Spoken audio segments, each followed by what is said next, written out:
Cool. How y'all doing? Everybody good? Sweet. I was reading this news story from Australia where this woman has finally been charged in connection with the death of 3 people. She's been charged for murder of 3 people who died after they ate lunch at a lunch party she threw. And when they arrested her, she was like, how am I supposed to know what's poison and what's not poison? You know what I mean? Like, it could be anything. Why couldn't the meal be so good that they died? Did anybody think of that? And the more that I read about the story, it was baffling. So it turns out just about everybody at the lunch party were her ex-husband's relatives. So yeah, I think you might have done it. Wow, that's crazy. I know some of y'all out here love staying friends with your exes and stuff, but if I ever have an ex-wife and one day, randomly in July, she's like, how about you and your whole family come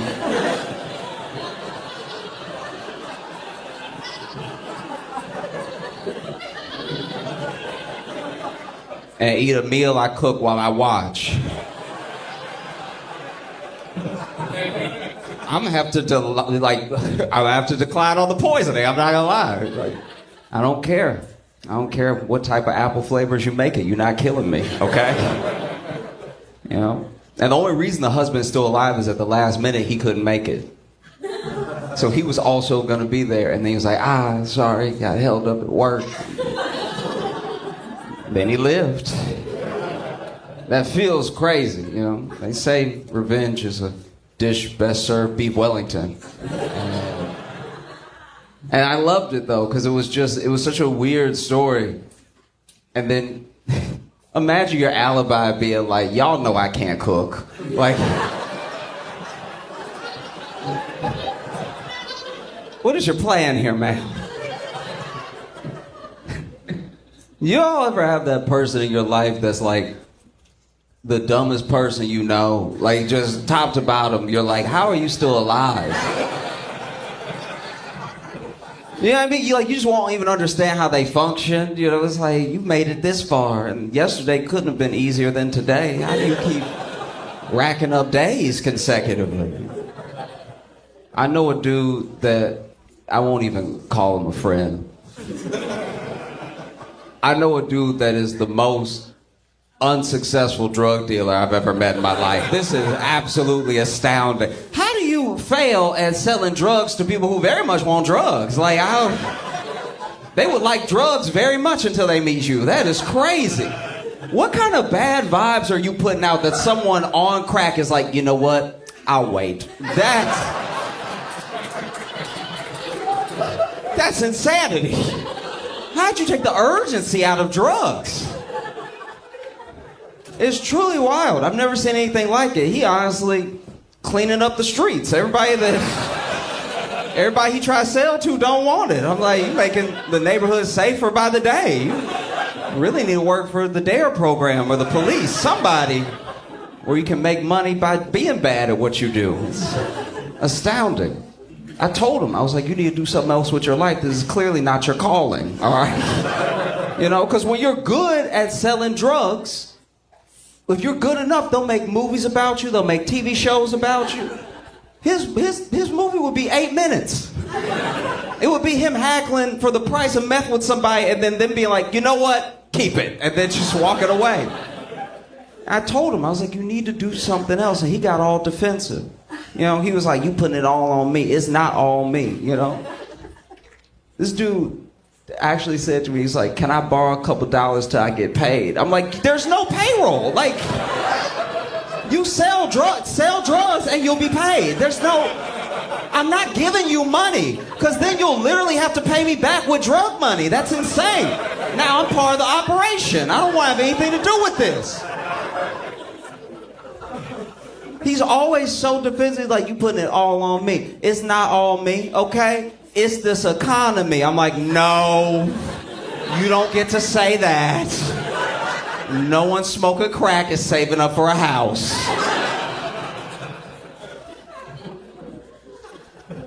devastating. I also had, okay. Y'all know what the ick is, right? Okay, in case you don't know what the ick is, in case you don't have TikTok, the ick is when you are infatuated with someone, you really like them, and then they do something. It's usually something innocuous, something that's very particular, and then it just turns you off, you lose that infatuation, and hence the ick. You don't want to be with them anymore. Like if you went on a date with someone, and then on the date, they were eating, and they were like slurping their soup extra hard, and now you don't want to be with a whole person, because they use their mouth. You know what I mean? Like, everyone always talks about what their ick is, you know? Or what they don't like, what gave them the ick. But nobody ever talks about being the ick.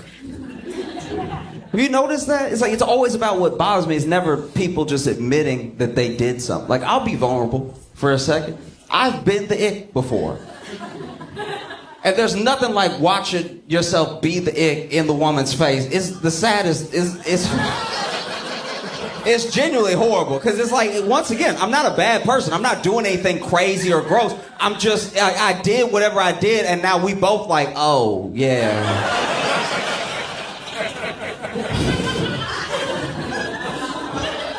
I'll give you some examples. I used to live in Chicago, right? And when I lived there, I was...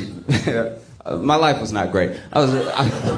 I was very broke. I remember I had gone on this date, and the date was fantastic. We had a great time. She even came back to my place. We're sitting on my bed. She's clearly going to spend the night. It's definitely about to happen. But I had work in the morning, so I just wanted to make sure that I had set my alarm for work and that I plugged my phone in so it didn't die, right? But the way that my bed was... the plug for the outlet was slightly behind the bed, okay? So now I'm trying to reach and plug it in, but I'm also trying to maintain this eye contact, this vibe that we have going. So now I'm trying to plug it in, but I'm not looking and I can't find it, right? And so I'm just watching her slowly get more disappointed as I'm trying to plug this in, and I can't, and I'm talking my game too. I'm like, I'm tearing up, girl.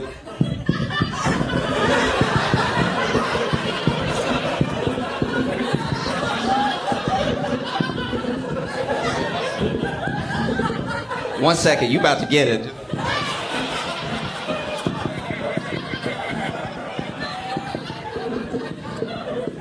At one point, I think I even said, "Come on!" And it just killed the vibe. It really did, because you just looking at me, and she didn't say it, but you could see on her face, it's like, you're not too good at plugging stuff in the sockets. That's not good foreshadowing, you know what I mean? I think let's just watch a movie or something. And I'm not gonna lie, it took me a while to get my confidence back up, you know? It took me a while to get my life together. And once I did, once I was more put together and I moved my bed, I put myself back out there. And so I went on a first date with this young lady, and we were gonna go to dinner and a movie. And then on the way to dinner, I pushed a pull door, all right? And like,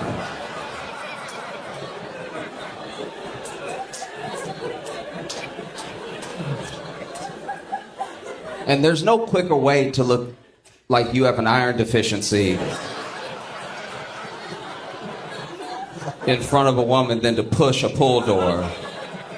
Because I had overcommitted, because I'm trying to be a gentleman, right? I'm trying to open the door for her, let her walk in first and everything. So I gave a little push. That we were talking, I gave a little push. I was like, maybe it just needs a little extra pressure. So I leaned into it a little bit more, and when it wouldn't budge, I was like, maybe I need two hands. And so now so now I'm square with the wall, right? And I'm pushing. And then I had pushed so hard that I started slipping. So I was sliding down as I was pushing. And right when my forehead hit the wall, like hit the door, I saw that in little print it said pull. But who puts pull in fine print? That's crazy. And so I opened the door and she walked in. She was sweet. She tried to ignore it and everything. But then went to the movie and I pulled a push.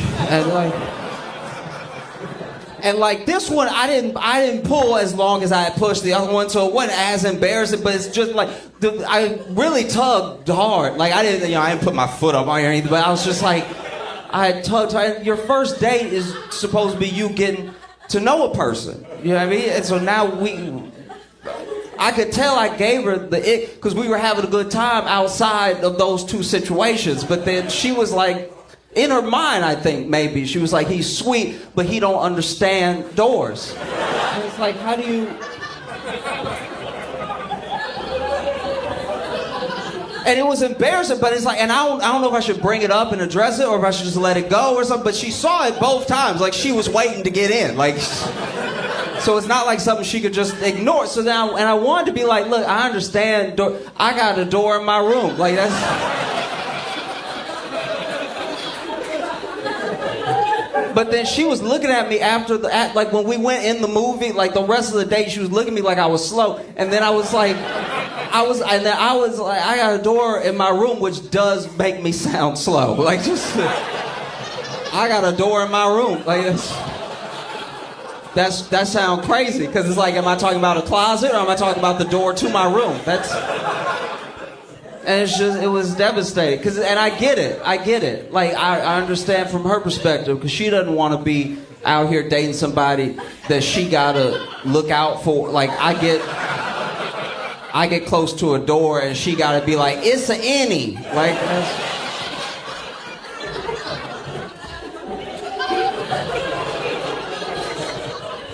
so I get it. The worst one. Absolute worst one was months later. Okay, so I used to work at a grocery store, right? And I was working one day and I slipped on some Rogue juice.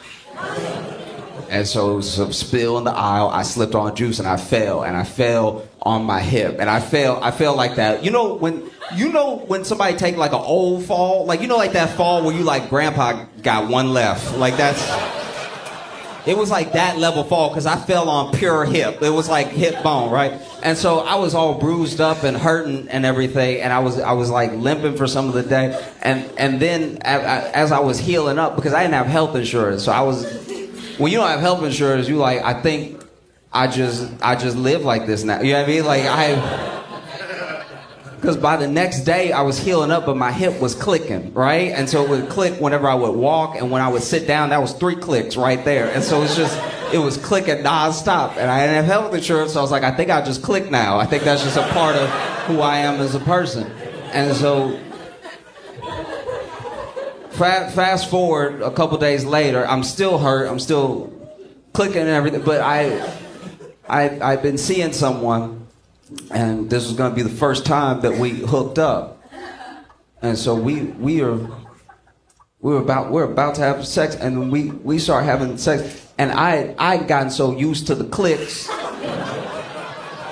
that I wasn't really thinking about them anymore, right? And I had been healing up, so I was like, maybe I don't even click like that. But then we started, and I didn't realize I click on the in and the out. Like I'm clicking nonstop, and it's loud too. It's so loud because I didn't put on any music, so there's no Miguel, there's no R&B to hide behind. It's just the clicks is all you can hear in the room. And I left my bathroom door open, so now I'm getting click echo from because it'll click in the room and click in the bathroom, and there's a click back, right? And I'm trying to put in work, so I'm sounding like a horse on cobble. Like I'm like truly nonstop because I'm really I'm trying to make a good impression. This is our first time hooking up, so I'm like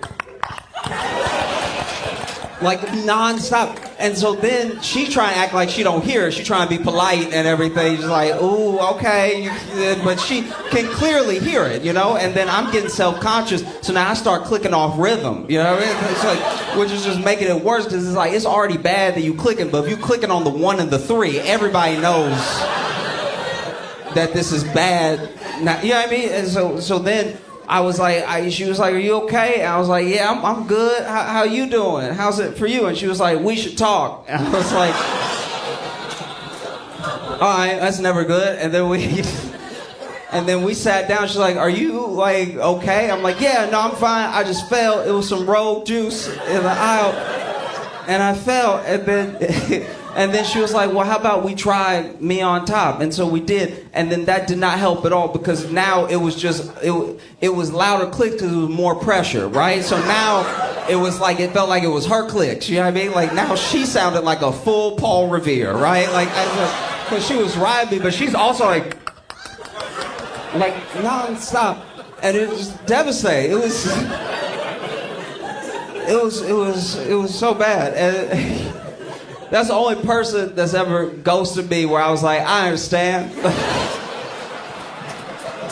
I get it.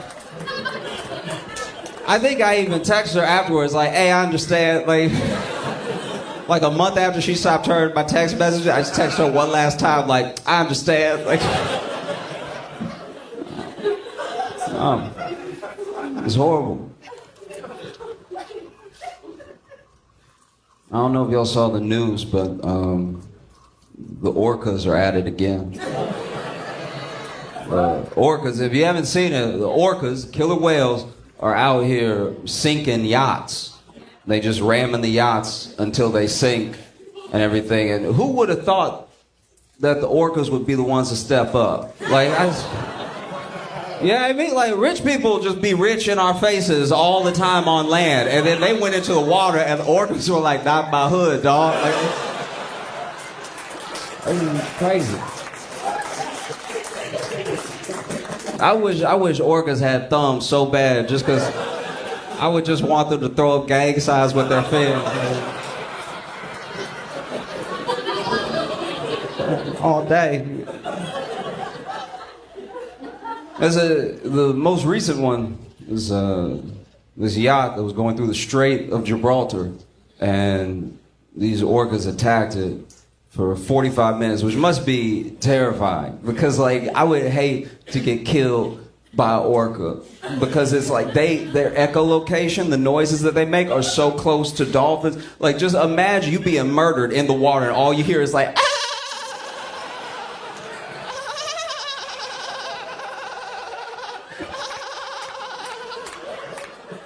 This is gang. This is terrible. Tearing you up. It's horrific. You know?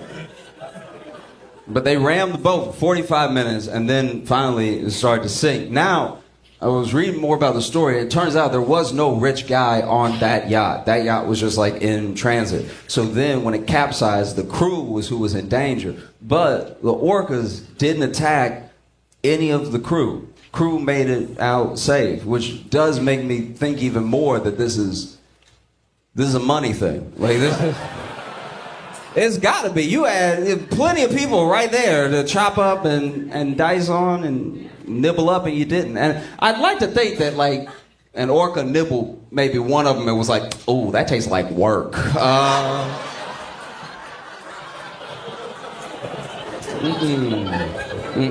I need supple. That workman meat too tough. You know what I mean? But y'all have been amazing. Thank you so much. Welcome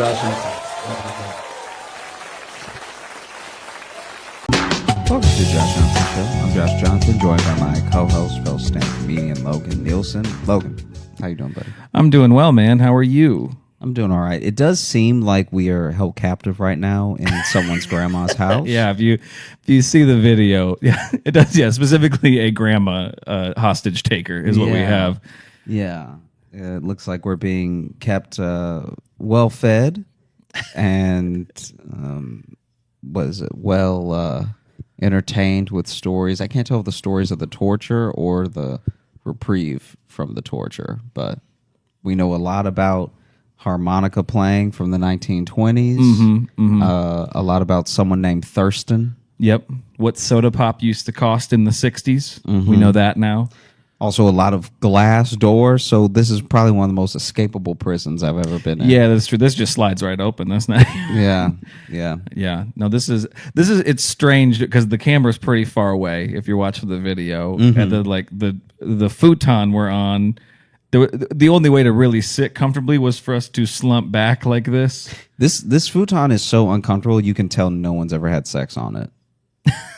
Or too many people have had sex on it. I don't think so. No, I don't think so either. I feel like this one is even the way I'm sitting right now. This is just regular sitting with regular legs. Yeah. That are just both the feet touching the ground and the ass touching the back of the futon. Yeah. And I'm so deeply uncomfortable right now that there's no way someone had pleasurable intercourse on this day.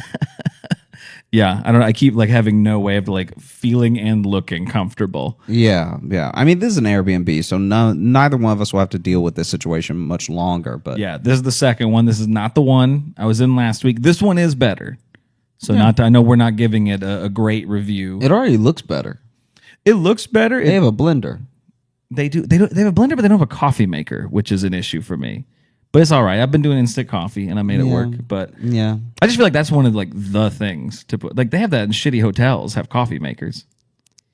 Which I don't get, because if you're in a really bad hotel, why would you want to be awake for it? I'm just saying. It's like fair. It's weird that they give you coffee so you can stay awake and realize what a terrible hotel motel you're in. If you go to sleep, then you realize how bad the bed is and that it needs to be cleaned. Not if you're fully asleep. Yeah. If you're unconscious, you're like, it's not until you wake up that you're like, oh, wait, my life is not. Do you remember we were on the road not too long ago and I just picked up the covers and you could see the light go through the covers and you could see how nasty like the inside of the quilt was? Yeah, so, okay, how's the best way to explain this? So I feel weird being way closer than you, but I think I'm more comfortable sitting like this. Is that weirder? It's only weirder because from here you look like you're doing a TikTok about me talking. I think I'm out. Yeah, I'm reacting to you, and I set my shot out of focus because I'm out of focus. Just something like this. This is just not great when you're a big guy to be like, yeah, I want to just lean into the shot gut first is what I really want. And it doesn't help too that the lighting is making me look like, I don't know, the wall. Look at that. There's no chance. Yeah, you do look like Wall. Hopefully I do some color correction on this. Anyway, sorry, not to be too visual, but that took some doing to set up, and we're both so warm. But yeah, sorry, the thing you were setting up. Oh, I don't even remember what that is. The blanket thing, whatever. Oh, no, just the blanket. So we were on the road, and Logan lifted up his sheet. Just the quilt. Yeah, it was like the top quilt. And wow, the light that went through it revealed what's the best way to describe it? The guts of the quilt. Yeah, the innards. Yeah. So meat. All of the quilt intestines were fully loose. Quilt testins? I know you hate when I try for a pun, but I felt like that's the closest I was gonna get. Quilt testins. Yeah. Sure. But yeah, because it was like I guess like the feathers in it. I don't know if it was like a down blanket, but it had like the feathers in it. But you could see like where the stuffing, how little of it was left. Excuse me, how little of it was left, and how orange it was. Oh yeah, it was like deep orange to where I thought it was. And the blanket was not orange. The blanket was white. I thought it was washed blood. It was so orange. Yeah, it looked weird. Yeah, it was a strange. And that's one of those things where anytime something is well lived in, it's not going to be great. It's a nice way to put it. Well lived in. It like anytime it's been used a lot, it's not going to be perfect. It's not going to be. I'm sure it used to be so thick you couldn't see through it with fluffy amounts of feather that felt like a cloud laying on your chest. And by the time we stayed there, years after this hotel had been opened, right, it felt like.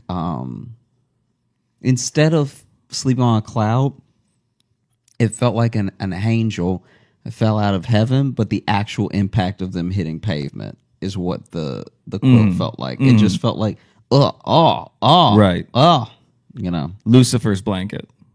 I mean, it wasn't hot. It was just but I mean, when he first fell. From okay, is what I was saying. Gotcha. The OG fallen angel, the original. Yeah, we also might be having heat stroke. Oh, I am not doubting that at all. You could probably tell, even listening to the recording, that we're both deeply uncomfortable, and that's probably I can't think of a of a thing that is more likely to be happening right now Yeah. than me being a bit overheated, pretty tired, and maybe blurred vision. Yeah. It's like I feel bad that this is what I've been talking about all week. Not necessarily on the podcast, but like just when I've done to people when I've done sets and stuff, but it's so fucking hot. And I mean, I know it's like not just in New York, the world, because the UK set their records. I can't remember if we talked about that last episode, but it's like this is a heat wave for the planet. And I'm staying in places that don't really have AC. This one does, but it's really just the window unit in the bedroom. I wonder if it's a heat I chose wave wrong for the places that are like known to be cold. So if there's people right now in places that are usually cold and they're like, I only had to wear one jacket, it is burning up out here. I mean, that's kind of how it is, like in what, Alaska? Sometimes. I mean, in the Midwest, hell, like Iowa, Minnesota, like. So I guess I never count. Not so much in the summer, but yeah, I never really count the Midwest because in my mind, it's like meant to be hot sometimes there. True. I'm talking about places that are always cold. Well, in the Midwest too is like a muggy hot too. We get humid too. So when it gets hot, like I'm sure. I mean, hell, Louisiana has to be the same. It probably gets muggy as hell down there, right? The heat stroke in Louisiana is pretty funny because. I mean, we could cut all that early stuff out and just get right to this in the episode. The heat stroke in Louisiana is very funny to watch because it's like some people, there's no difference. Why do some people write in and call me a monster and not you? That's what I don't understand. You just said watching heat stroke is funny, and people write in and be like, Logan's a fucking monster. I'm like, I've never laughed at heat stroke. I mean, you did when I said it. Okay, well, yeah, I'm just saying there are some. But I'm a bystander. Still, I'm still a witness, not the doer of the crime. There are some people that you could talk to where you're like, "Dang, you had a full stroke in front of me and I didn't notice." Like just the way that you talk and how you carry yourself is already a little slurred, you know. I did your show on Wednesday, and I know you were at a different show, and I walked up there. Our friend Rob was there. He said I got up on stage and turned around, and just in that time, I was sweating. So first off, I just turned around and was sweat. And then at one point, I tried to say I currently live in the Midwest, and what came out was I live Midwest. Yeah. Is all I said. I said I live Midwest. But you see, your heat stroke is noticeable because of how you talk normally. But when you get someone who's like... like a Cajun accent. yeah. When you get somebody with some drawl, that sounds like heat stroke. No matter when. That's how. Like if you get it's December and you're like, are you tired? Did you? Yeah. If you get someone that's like, you know what the boys over there was saying, man. You know with them boys, you know over there with them boys. Yeah. You know there with them boys. It's hot out here with the bunch with the boys. Oh, you done been before with the boys. The boys? Yeah. Yo, man, I got to rub out that boy. I need some water and go to the bayou. Oh, wow. And then before you know it, they're like slumped over and you're like, hey, is he okay? Like I've watched heat stroke happen in front of me to other people. Yeah. And not known the signs right away. Like I had to learn them when I was pretty young. And then are you having heat stroke or are you just Southern? Yeah. 100%, man. Like I think that I think that sadly right now in this moment in life, I'm putting together how much a few accents and dialects out there sound like heat stroke. Yeah. Name the other ones. Go ahead. Take our show there. Let's get a new fan base. Let's go and become edgelords. No, I just mean like I think that there are people that I grew up around, especially people in like more of the rural area that had a lot of that French.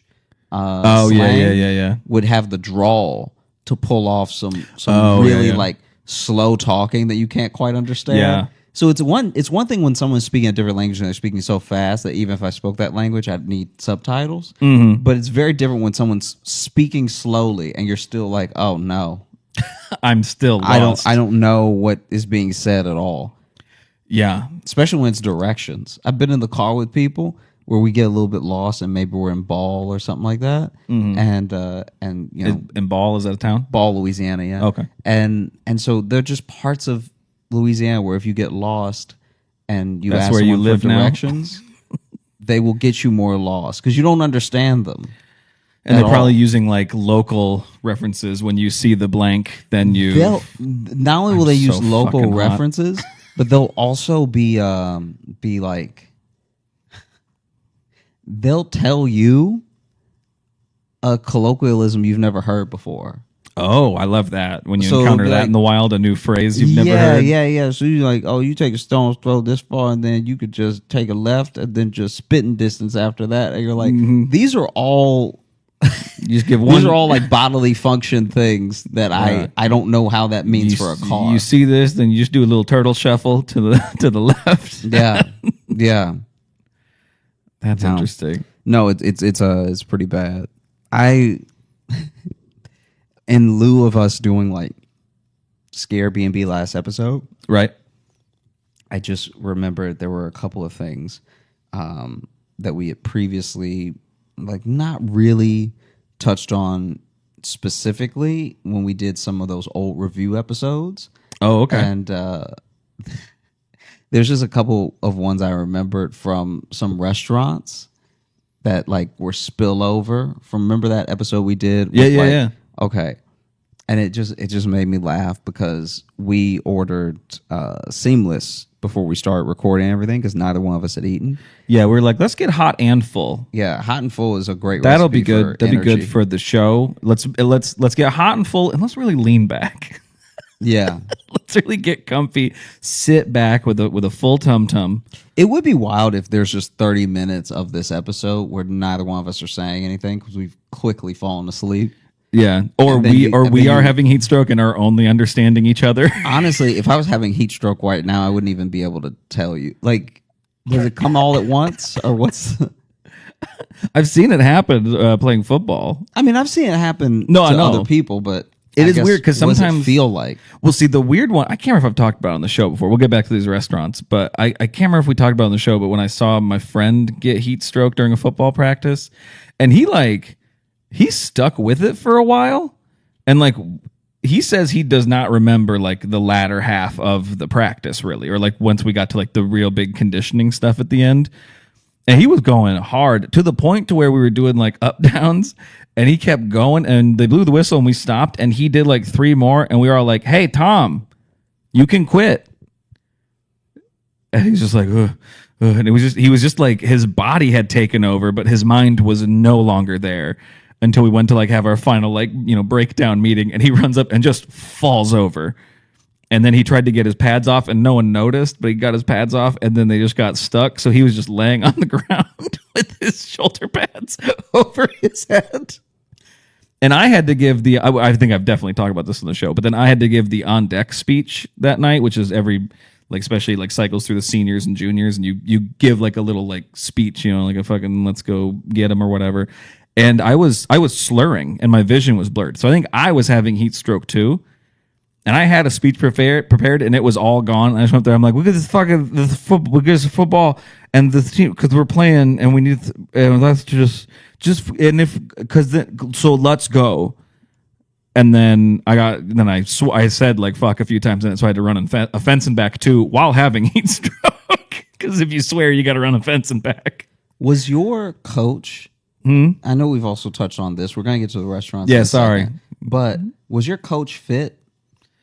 Yeah, they were all pretty fit mostly. Like, in my opinion, you can't coach football unless you're fit. Unless you do There's it too. nothing like Yeah. a out of shape guy telling me to run. Yeah. No, that they makes me angrier. they It's were all like, pretty you fit. do it with me then. You Right, yeah. need it. Yeah, you go. You like I'm out of shape from just being young and not knowing how to be in shape. Right. You actually are teetering into some health problems. They were all in pretty good shape. And that was my biggest thing too, is it wasn't until years later. Actually, until I started, because I teach with a lot of them now. Mm-hmm. When I sub at that school, so like most of my coaches are all still there, and I teach with them, and I kind of realize how not old they are, And so I realized that they were all like fucking 25 when I was in high school, which makes me angry now retroactively to be like, I cared so much what these fucking 25-year-olds thought. And now there's no person's opinion I value less than a 25-year-old. Yeah, yeah. What is it like now that because the thing with decades is that teens to 20s feels like a huge gap. Yes. And 20s to 30s also feels like a big gap. Absolutely. But 30s to 40s and 40s to 50s feels like you're all just adults now. Yeah. So now that you're teaching with them, how do you perceive that relationship of like, does it feel like time has shrunk between the two of you? Like, what do you mean time has shrunk between us? So if someone's 15 and then someone's 25, I can see a 15-year-old very much trying to impress a 25-year-old. Well, they look way older than you and feel just way more worldly than you. That's what I'm saying. But now, if you're 35 and they're 45, does it feel like there's almost no time between the two of you now? Kind of, yeah. We all feel... I think it's also, too, because they all, at least, if they haven't seen me do stand-up, and some of them have, but a lot of them know of my career and, living in Chicago and stuff. So I think they also... Not that it's like necessarily a respect thing, but they are aware that like I'm doing shit they've never done. You know what I mean? So I think there's a little more of like they're actually interested in my life, and because when you're in high school and you are in a small town in Iowa, you're not that interesting to talk to. You haven't done anything, Gotcha. You're a kid in a small town in the middle of nowhere. So I mean, yeah, I feel much more. I think it's also too, not that I don't care what they think. I respect all of them, and I still think they're all good guys. I just have a way different relationship with them now, where it's like now I'm like, oh, I'm a guy they want to talk to now. It's not just me trying to impress them. I'm also like, oh, a guy they like knowing. Most of them. So no, that makes sense. Because I'm just thinking about that. How if you knew someone when you were 18 and they were 28, that feels like worlds apart. But then, if you're 48 and they're 58, it's like, all right, one of y'all get better prices at movie theaters. That's about it. Right, yeah. As far as, like, life differences. No, for sure. For sure. And I guess it's more, too. It's not even so much that, like, when I think back, I'm like, oh, why did I care what they thought? It's like, well, they were my coaches and my teachers. You want them to like you. But it's more, I'm like, oh, I wish I had my view of them that I have now, which I'm like, oh, they're just a guy. Like, yeah, I had to impress him and do stuff for him, but it's also like... Yeah, I go back and forth on that because here's the thing. When you look at an accomplished person or a person in a position of authority or any of that stuff, when you look at all of them as just a dude, right? Right. That's more realistic and it's helpful for perspective, but what it robs you of a little bit is like... If something is special to you and you want that thing and then you want to do it better than the person that you look up to... They can't just be another guy, if that makes sense. They kind of have to have this little like air around them. Well, and I have that. There were teachers who were older than them. Those were like the teachers who were like whoa, those guys are so fucking smart. And like those are the ones I still look at as like the geniuses I knew. And these guys are all smart. It sounds like I'm really bashing the people who are my coaches, and I'm not. I respect all of them and I like them all a lot. But I think I was trying so hard to be like a kid they like, especially because too, like my older brother was like, they fucking loved him. He was such an amazing student and a really great athlete and stuff too. And I was fine in both categories, So it's like, I'm like, I just want to be liked. And I was more doing that rather than like pursuing stuff because I wanted to be good at it, or, you know what I mean? That's what I mean by it. Gotcha. Where it's like, and then that's an ice cream truck going by again. That's 2 episodes in a row that we've had an ice cream truck going right by. This neighborhood love ice cream. This neighborhood does love ice cream. This neighborhood, they got, it's sad. I hear it everywhere I go in Brooklyn. There's so much ice cream in Brooklyn. Nobody really can run for the ice cream truck. Like if you miss them, you're just gonna have to get them tomorrow. I mean, it sounds like they go slow. So, because I hear them in just the one block for a long time. Yeah, I remember one time the ice cream. What truck, did we just talk about for a long time? Was I rambling about my coaches? Yeah.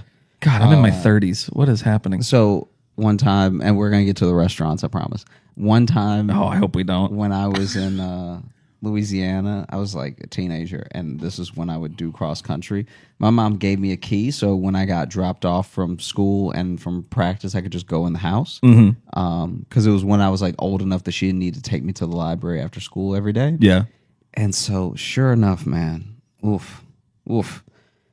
I remember I got dropped off at home. I went inside and was playing with Rocky or something, and then the ice cream truck for the neighborhood broke down in front of my house. Oh, shit.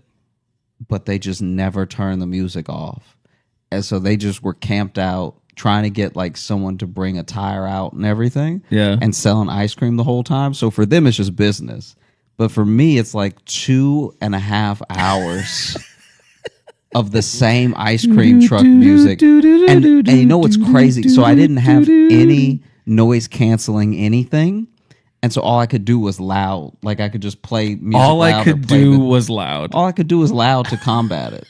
I couldn't noise cancel. I couldn't Bose it. I didn't have that type of money, and so I could just get loud so that I didn't have to hear it.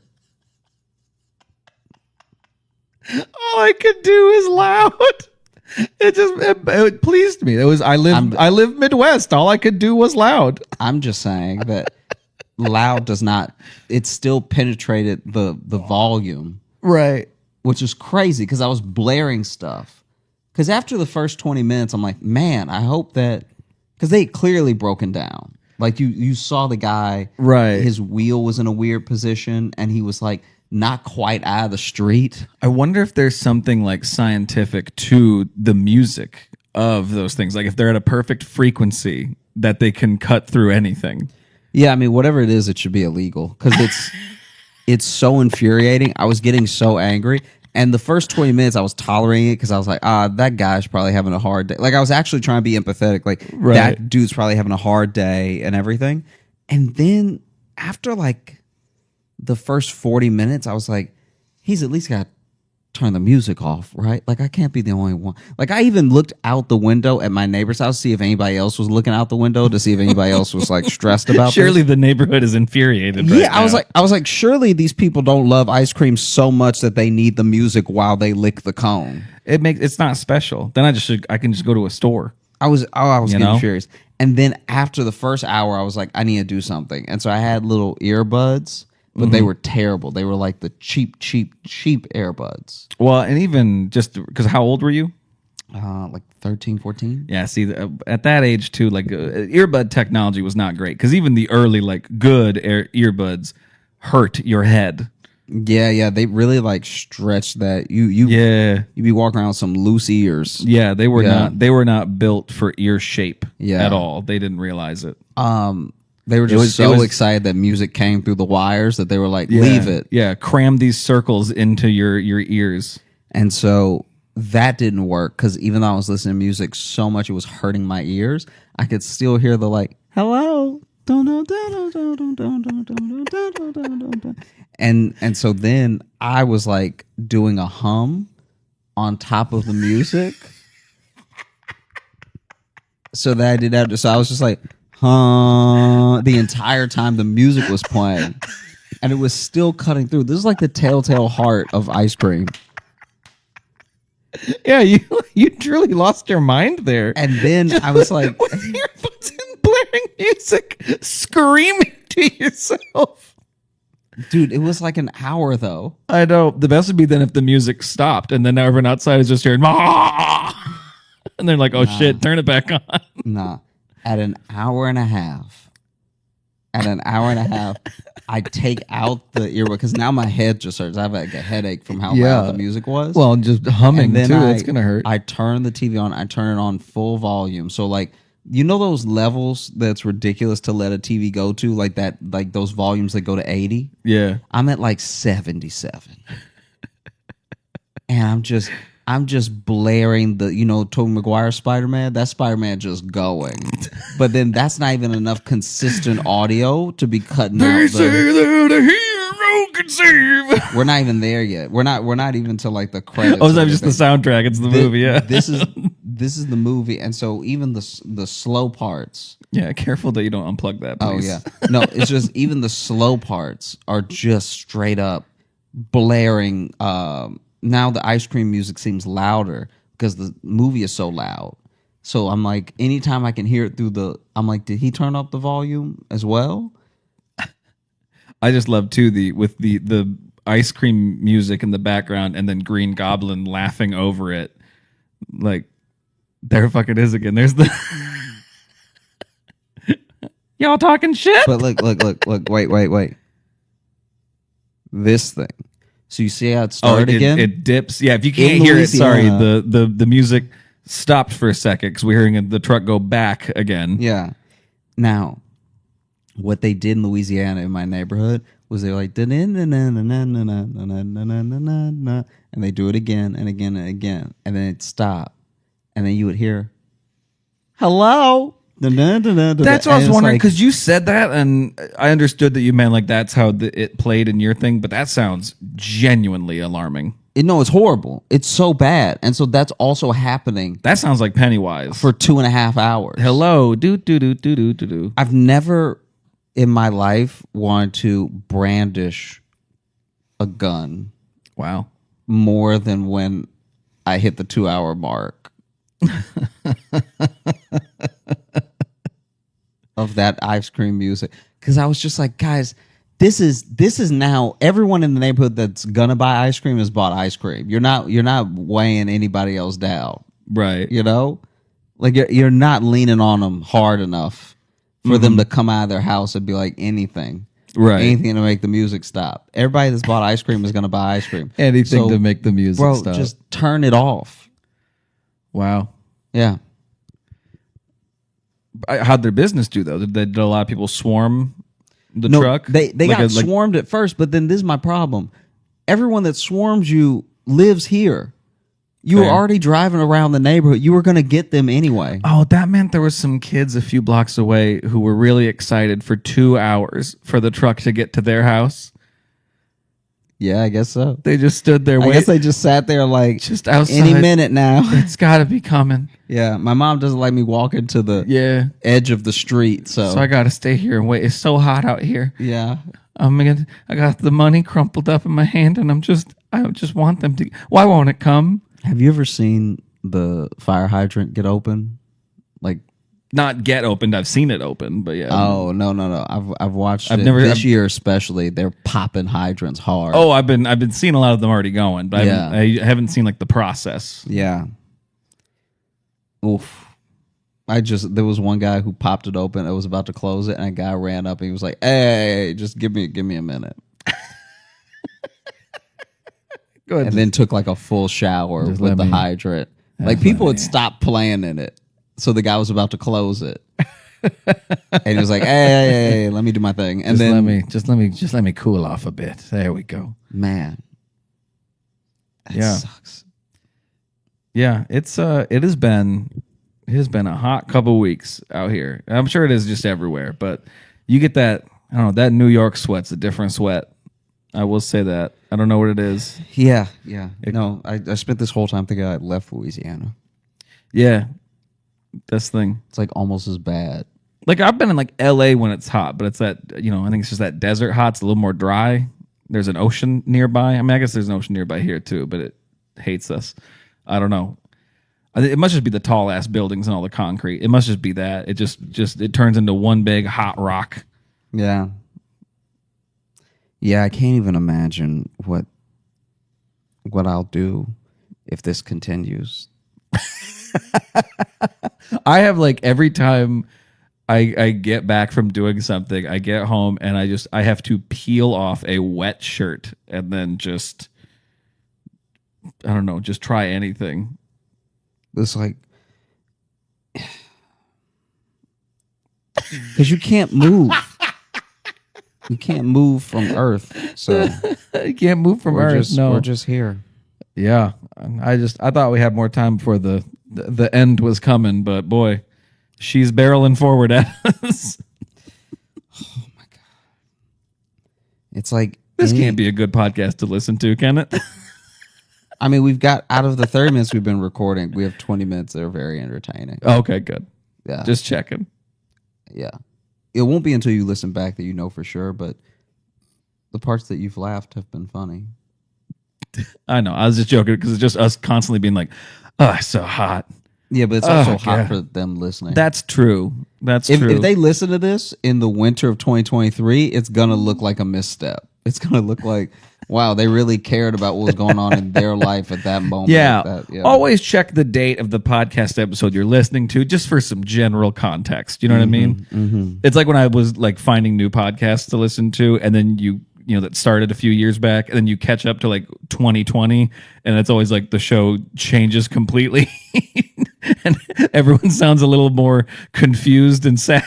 And I'm like, oh yeah, that's how we were all thinking then. Yeah. It's so hot in here. I'm almost positive every one of these plants is fake. That's a good point. There's no way they're alive. No, that one's definitely fake. Probably those ones too. That one, I mean, yeah, that one looks plastic. Yeah, for those of y'all who can't see, which is everyone watching. Because even if you're watching, they're off camera. There are 5 plants in here, and I'm almost positive that 4 of them are fake. And the only reason that bothers me is that... Well, also, I'm not watering them, so I hope they're fake. No one's sneaking in here to give them water. I don't like the stolen valor of fake plants.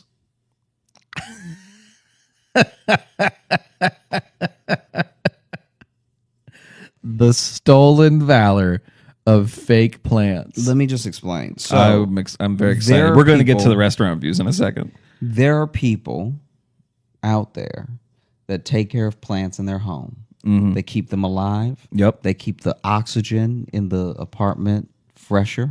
Sure. All right. And they show responsibility for caring for a living thing.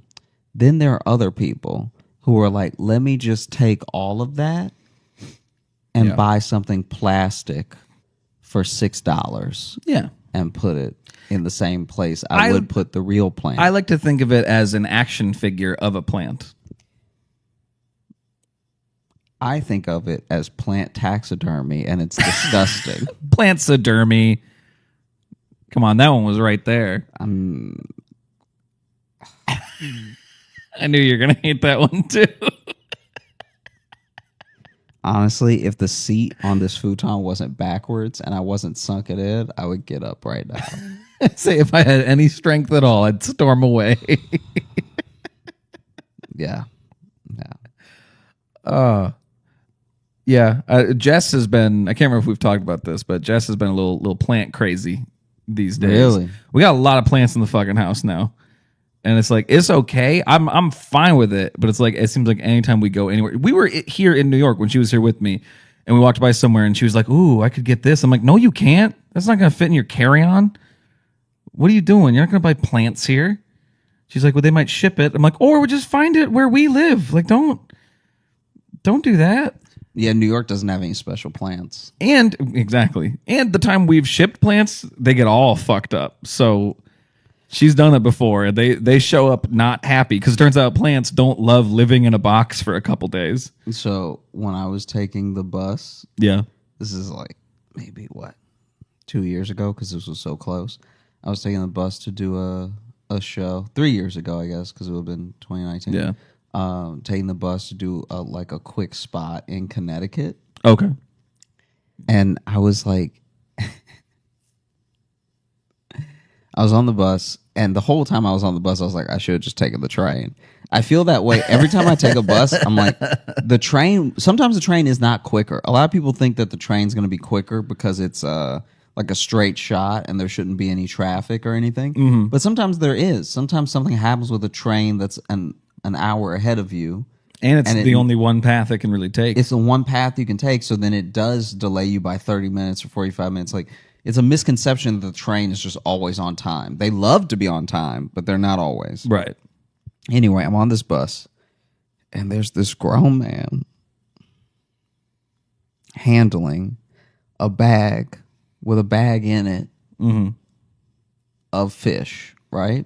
Of like live fish. So he's like clearly gone to a pet store and bought some fish. Right. And I don't know where exactly he's going, but he's in New York getting on the Connecticut directed bus. So he's at least going to be riding for a while. God, I hope this doesn't have the same ending as the bag of soda, man. No. That'd be a bummer. No. But then the guy with an umbrella gets on the bus. No, but it's just funny to me because he had all these fish, different fish, by the way, that were going to be, I was assuming, in the same aquarium. And he was like an aisle over from me. And so I was just like casually looking in the bag as he was handling it because he kept adjusting them. Like he kept like putting one that was at the bottom up at the top and like taking them out and putting them back in and stuff like that. And I was taking. So there were like a bag of goldfish, right? A bag of the little bitty, whatever you call them. They got a little color to them, and they're like faster than goldfish, but they're much smaller. Okay. Let me see. I mean, I know you don't care about the actual type, but like it was like imagine a goldfish, right? And then these little things that are just like they usually have whole schools of them in some aquariums, right? Yeah, couldn't tell you what they're called, but and I think I know what you're talking about. And then what I think was an algae eater because it was like a little long and had the like flat mouth, not just the flat mouth, the color. A fish with no chin. Yeah, fish with no chin, glass jawfish. Just that flat neck. the pattern on it was like an algae eater. And so he kept just taking the bags out and putting them on top of each other. And I was like, like that was going to do anything? I don't know. I don't know if he was trying to keep them warm or cold. Like it was just him moving them around a lot. I don't want any of them to feel superior to the others. Yeah, I want them all to know that at any point in their life, I could change how they live. You ever buy fish just to play God? I have a feeling that's why some people do, actually. Yeah. Same with plants. You just want to feel powerful. Yeah, you want to watch something die in your apartment that you're allowed to kill. Yeah. Yeah, and it's not as grim as, other pets. You just walk by the plant like your days are numbered. What's the thing? It's like I remember one time Jess was getting angry that one of her plants like kept doing bad, like, and she was doing everything right for it, and she's like, "This plant's gonna fucking die." I'm so disappointed. I say, "Don't they tell you to talk positively to the plant?" And she's like, "If it would get its fucking shit together." I'm like, "No, but maybe that's what's killing it." Yeah. If they keep saying you should be positive to your plants, and you're meanwhile you're pouring water into it, just live, you piece of shit. Yeah, you're really being like a step parent to this plant. Exactly. Yeah, the plant knows you don't love it. Yeah, you're just doing your job. You're just trying to get with its mom,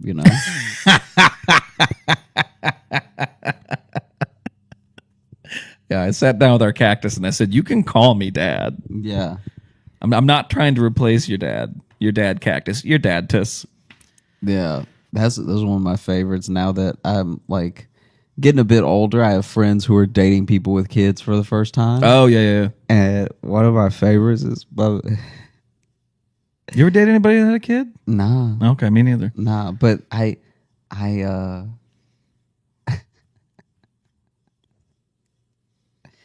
I've been told, this was not like, I wasn't privy to this conversation when it was happening. I've been told one of our friends, not you and I say me and the person that told me the story, tried to bribe the kid and just tell him to tell his mom that they went to Disney World and had a great time and gave him $150. Wow. But in my head, I was like, you almost at Disney money. Yeah. That means you really just don't want to spend the time with them because you almost had enough money for both of y'all to go. You didn't want to get to know the kid. Yeah. It's like, listen, you can go over the story with me and everything. I got 150 for you. Yeah. Just, tell her we had a great time. Tell her we hung out, whatever. What happened? Did the kid keep up his end of the deal, or? It seems like it. Because if not, it'd be great too if the kid just took the money and then was like, "Guess what he just fucking did? Wants me to lie about going to Disneyland." Yeah, it would be funnier if he took the money and was like, "He hit me, he struck me." Well, then she's like, "Well, so where's the money he gave you?" He's like, "Oh shoot, I must have lost it. He must have hit me so hard that it flew out of my pockets." Anyway, don't worry about all these Hot Wheels. Yeah. Because it's also very hard to spend money as a little kid. Especially that amount of money. You have nothing really. Once you buy a few toys, then I'm just like, okay, now I've got more money. Imagine if you come home with like a full arms full box of Snickers and then just try to act normal. I found it. Yeah, I found this box. Fell off a truck, Can Mom. Can we keep it? Yeah, it fell off a truck. Fell off a Snickers truck, and they wouldn't want them all road rashed and everything. This is gonna go to the discount store. I want these Snickers to have a good life. Can I tell you when I was little and we used to go to the dollar store and stuff like that? Every once in a while they'd have like a brand name candy there. Yeah. For like way too cheap, and so other kids were getting excited in the aisle to check out, and I was always like, "What did y'all do to it?" Because it's only when I go to other stores, it's only 20 cents more. They're all pre-melted. Yeah. I was like, what's wrong with this? Or we grave it was just like a mislabeling though. Oh, awesome. A Snorkers.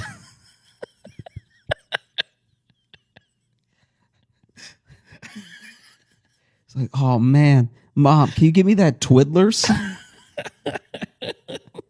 I can't wait to eat this Malky Wax. Yeah. Wow. This chocolate is so spicy. This Herschel's bar does not taste good. Give me a handful of Scuttles. Yeah. Scuttles would probably be fire though. Scuttles, I bet. Yeah. Scuttles sounds like the people who lost the lawsuit to Skittles that actually came up with Skittles. Yeah. Like someone tried a Scuttle and they were like, I'll just take this home in my mouth without chewing. And then they just spit it out at home and try to figure out the recipe from there. Right, yeah. A Scuttle is made with real fruit. Yeah. It's actual fruit flavor. Yeah, but that's too expensive. So they went with what? Titanium dioxide. Some red 47 or whatever the hell. Yeah. So the restaurant reviews. Oh, okay. So it was just this restaurant review that made me laugh because it was to like southern seafood place, and they were complaining about the wait, which is a valid complaint. Like they were like, wait time was extra long. Damn, this is how fucking hot and melty my brain is right now. I'm like, what? Like the fish was too light? I literally was like, they were complaining about the weight. Like catfish is supposed to be heavier or something. That's how fucking... Maybe you do have heat stroke. I think so. Maybe that should be the title of this episode. I think the name of this episode... I already thought. The name of this episode probably just be Josh and Logan get heat stroke. I'm fine. Yeah, I'm good. You're the one that's all... Nah, you said some shit earlier. What did I say earlier? I don't know. What did I say earlier that I didn't mean? I stand by everything that I've said. I've meant everything I've said, but you've also left out some words. I don't know if I believe you. All I could do was loud. Yeah, but I would say that even if it was freezing cold in here. All I could do was loud. Okay. Yeah. You acted like you've never made fun of how I've said things before, and I'm only talking like this now. I don't know. If I didn't have my history, then yes, I'd be like, you should call an ambulance.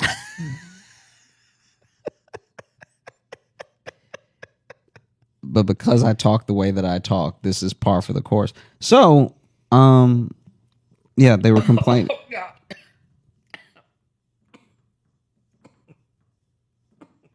Do you need me to slap the back? No. Oh. I choked on water now. That I think definitely was more like the angle I'm sitting at. This is not a comfortable angle to drink. Yeah, we should do a supercut of everything in here that's unusable. I think that'll be the episode, bud. No, we should do, because I think that honestly we've got some great stuff, and then we have stuff where I'm like, are you like just now where I'm like, it looks bad on camera because I don't look concerned enough. I can. Oh, you're just trying to protect you. I'm not talking. I'm telling you to put it out. I'm not trying to protect me at all. I'm just saying in the camera, I'm sure I don't look concerned because I wasn't sure what was happening. I didn't realize you were choking. I just thought I wasn't choking. It just went down, the wrong tube or whatever. Just kind of. People say that, but are there really multiple tubes in your throat? I don't know. Oh, okay. You always like went down the wrong hole. Like it's whatever it is that people say when that happens. I think I swallowed like a weird air bubble because again, I'm like, I rarely drink reclined. You know what I mean? Yeah. Like if you were like one of those people that needed the home health care and they sat you like this, it would be to kill you. Yeah. It'd be you taking a sip of water and just like, because even right there, I just took a sip and I realized how much like air is in your mouth when you're trying to like get a drink like this. Anyway, the catfish was too heavy. I mean, it's barely worth doing. No, anymore. come on, we're here. So the catfish was like, the catfish was fine. The wait time to get in was very long, and then the wait time once they sat down was just as long. So they were like, "Well, why aren't we still like? What's the point of even waiting inside if the wait time is going to be as long as we were waiting to get in the restaurant?" Right. And then the food came. The catfish was good, but every other side was insane. Was like their mac and cheese was like. Clearly, some of the macaroni had been cooked all the way, so it was crunchy as hell. And it just made me laugh. That's cruncheroni. Just you're good. Yeah. Don't worry. It's a new cool thing we're doing. And this person said in the review that they chipped a tooth on the mac and cheese. Oh, damn! Like they broke a crown in the back.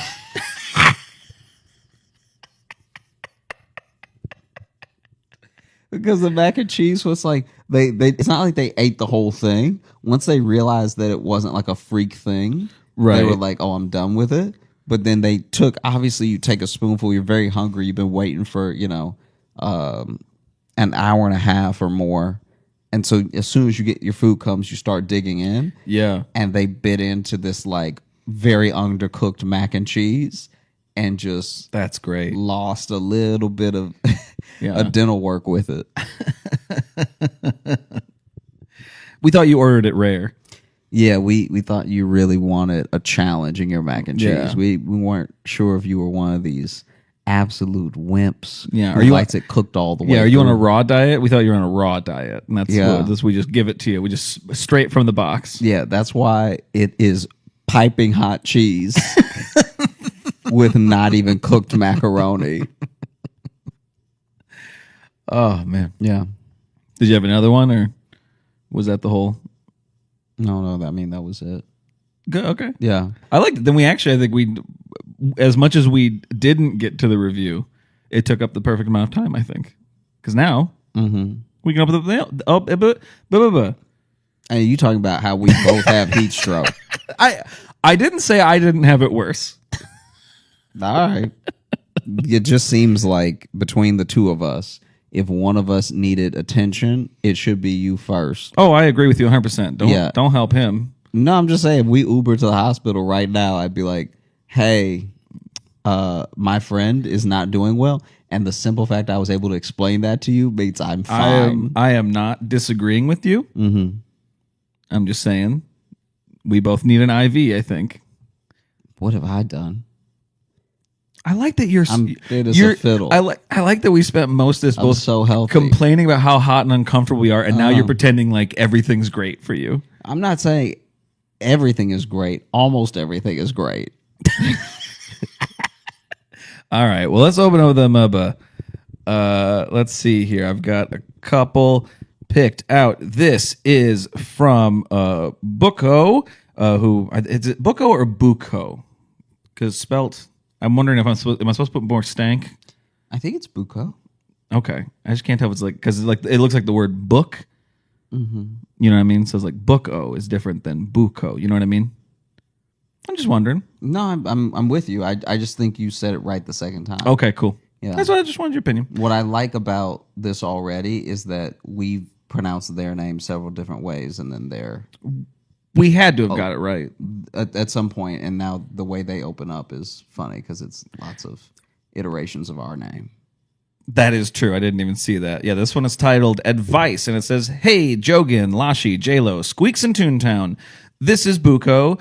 I wanted to suggest that y'all start an advice segment on the podcast. I think you did really well when giving advice during the mailbag last week and think that should be a regular thing you do." That was, I think, off of the relationship advice we had gotten into.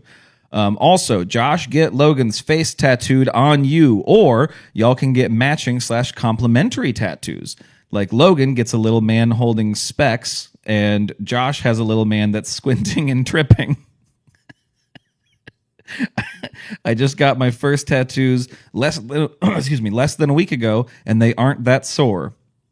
The last part just seemed like a brag. Yeah, that does seem like I just don't feel pain like some of y'all. Yeah, I'm doing great, but you two are scared of needles. Also, if we're asking for advice, I don't really know how to flirt sober, and I want the lady that did my tattoo to be my girlfriend. She's very pretty and really interesting. Kind of older than me, but I don't really be dating people my age, which I think is okay because I'm an adultish woman. I'm 21, so you don't think I'm a minor. That is probably good clarification to put in there. Because if you were like, I'm 15, I'd be like, oh, don't worry, you're gonna strike out with everyone for the next 10 years. You should leave her alone. How do I start talking to her? Because I have her number. Thanks for the podcast. I love it. And you guys, my mom loves it when you aren't swearing. Sorry, that's mostly at me. My friends love it because we have the same sense of humor. And I've put a few ex-boyfriends on game. Thanks for being the sun in my stormy weather. Kind regards, Buko. P.S. Sorry this email is so long. Not that long. I think you did great. I think you nailed it with the email length. So if I could tackle the question first real quick. Okay. To me, it really depends on one caveat. It depends. Do you have their number because they gave it to you? Or do you have it because they do your tattoos? Because if it's just because like they're the person you hit up for like, oh, here's what I'm thinking of getting, lining up the appointment time. Because I know people who have that. They just have like their tattooist number. So if you have it strictly from that business transaction, you may want to leave this person alone unless you have a personal relationship with them. If they gave you your number because you guys like hit it off and then exchange numbers to like talk, then that just changes it. Then you are open to a conversation, I think. But I think otherwise it's a little bit of like, trying to hit on a waitress because they're being nice to you. And it's like, but that's part of their job, Yeah, I slightly disagree because I think that if you have their number in a professional setting, right, but then you strike up a conversation that's light, so not even directly getting to. Oh yeah, I'm not saying it's undoable. I'm saying it just changes how you do it. I think that if you can bring up light conversation that's not tattoo related while having their number, no matter which way you got it, then there might be the possibility for a coffee or a lunch or a chat. Right. I think that it's kind of like when you're in school and especially when you go to a small school or when you're in a camp or something and they just give everyone's numbers to everybody. That's not the same as having the person's number. Yes. You know what I mean? Like if you go to camp with someone and you're all camp counselors and so you have all the other camp counselors' numbers, that's not you having her number. Yeah. Because she won't know that you're calling because it's you when you call. But if in any form you were given the number specifically and then you use that number to have a light chat that's not in any way romantic or about meeting up, just like, hey, I thought this thing was funny, something like that. I think if that is reciprocated, then now you can see an open door potentially. Right. For a meetup that is lunch. I think any approach that takes it slow is kind of fair and leads to no one being uncomfortable. And then also, if you're talking about how to approach people, hit on people sober, I would say that, especially since this is your tattoo artist. So this is her tattoo artist? I believe so. Okay. So this being her tattoo artist, you just roll up and you're like, hey, baby girl, you already been sticking it in me. Jesus Christ. What? This entire time. Don't say that. Don't say that to them. It's nothing you haven't seen. All right. We would just be doing what you do, but a little slower. You've already been in me and causing me pain. We basically married. Yeah. Let's do this together. Yeah. So read to me again the part hitting on people sober. What else was that? All right, so I don't really know how to flirt sober, and I want the lady that did my tattoo to be my girlfriend. Okay. She's very pretty and really interesting, a little bit older. How do I start talking to her because I have her number? And again, I think if she gave you the number because you guys were like chatting and exchange numbers for even whether dating and or just a friendship, then I think you're open to just friendly conversation. So my thing as well, when it comes to approaching people sober, I think that people who need to do it slightly tipsy or with like a little bit of that liquid courage are forgetting and overthinking that these are just people moving through the world like you. So I understand the intimidation because I've had to approach anyone that I've ever approached sober. You know, I've had to ask anyone out that I've ever asked out sober. So I get that there's a little bit of a fear of rejection, and then there's a fear of embarrassment. But on the other side of that thing, even if it were to happen, is just you knowing where you stand now, which is better than wondering and hoping and overthinking and everything. Yeah. I think that you also can point to any person, and if you ask them the amount of times in life that they've been horribly, humiliatingly rejected, they're always lower than you would think. So we spend our entire lives trying to avoid any of them happening. But then when you really look at someone just taking you to task for asking them out, I'm not saying that never happens. I'm just saying those things are so rare. Like any decent person that you would want to be with could treat you in a way that, oh, okay, maybe they're not into it, but at least I know now.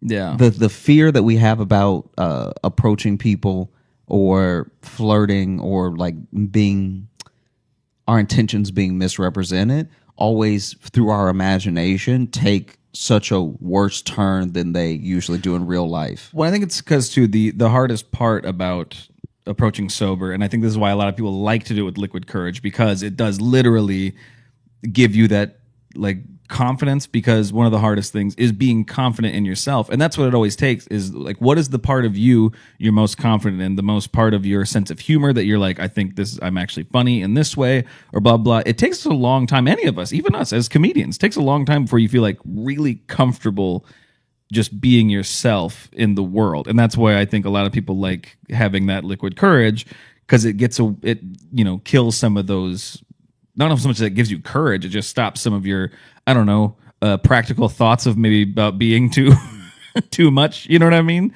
I think is more what it is. So it's like, and I know especially like 21, like not saying you don't know who you are, but that's a tough age too, to sometimes, because you're still just kind of acclimating yourself to like out on my own adult life. You know what I mean? So it's like whatever parts about your personality that you're just like, and you might initially be like, I don't like my personality. That's fine. Get past that thought. What are the things about you think are the most appealing? Like for me, it was always like, you know what? I do know I'm funny. I know not everyone finds me funny, but I do know I am funny, and I can lead with that and be confident in my sense of humor.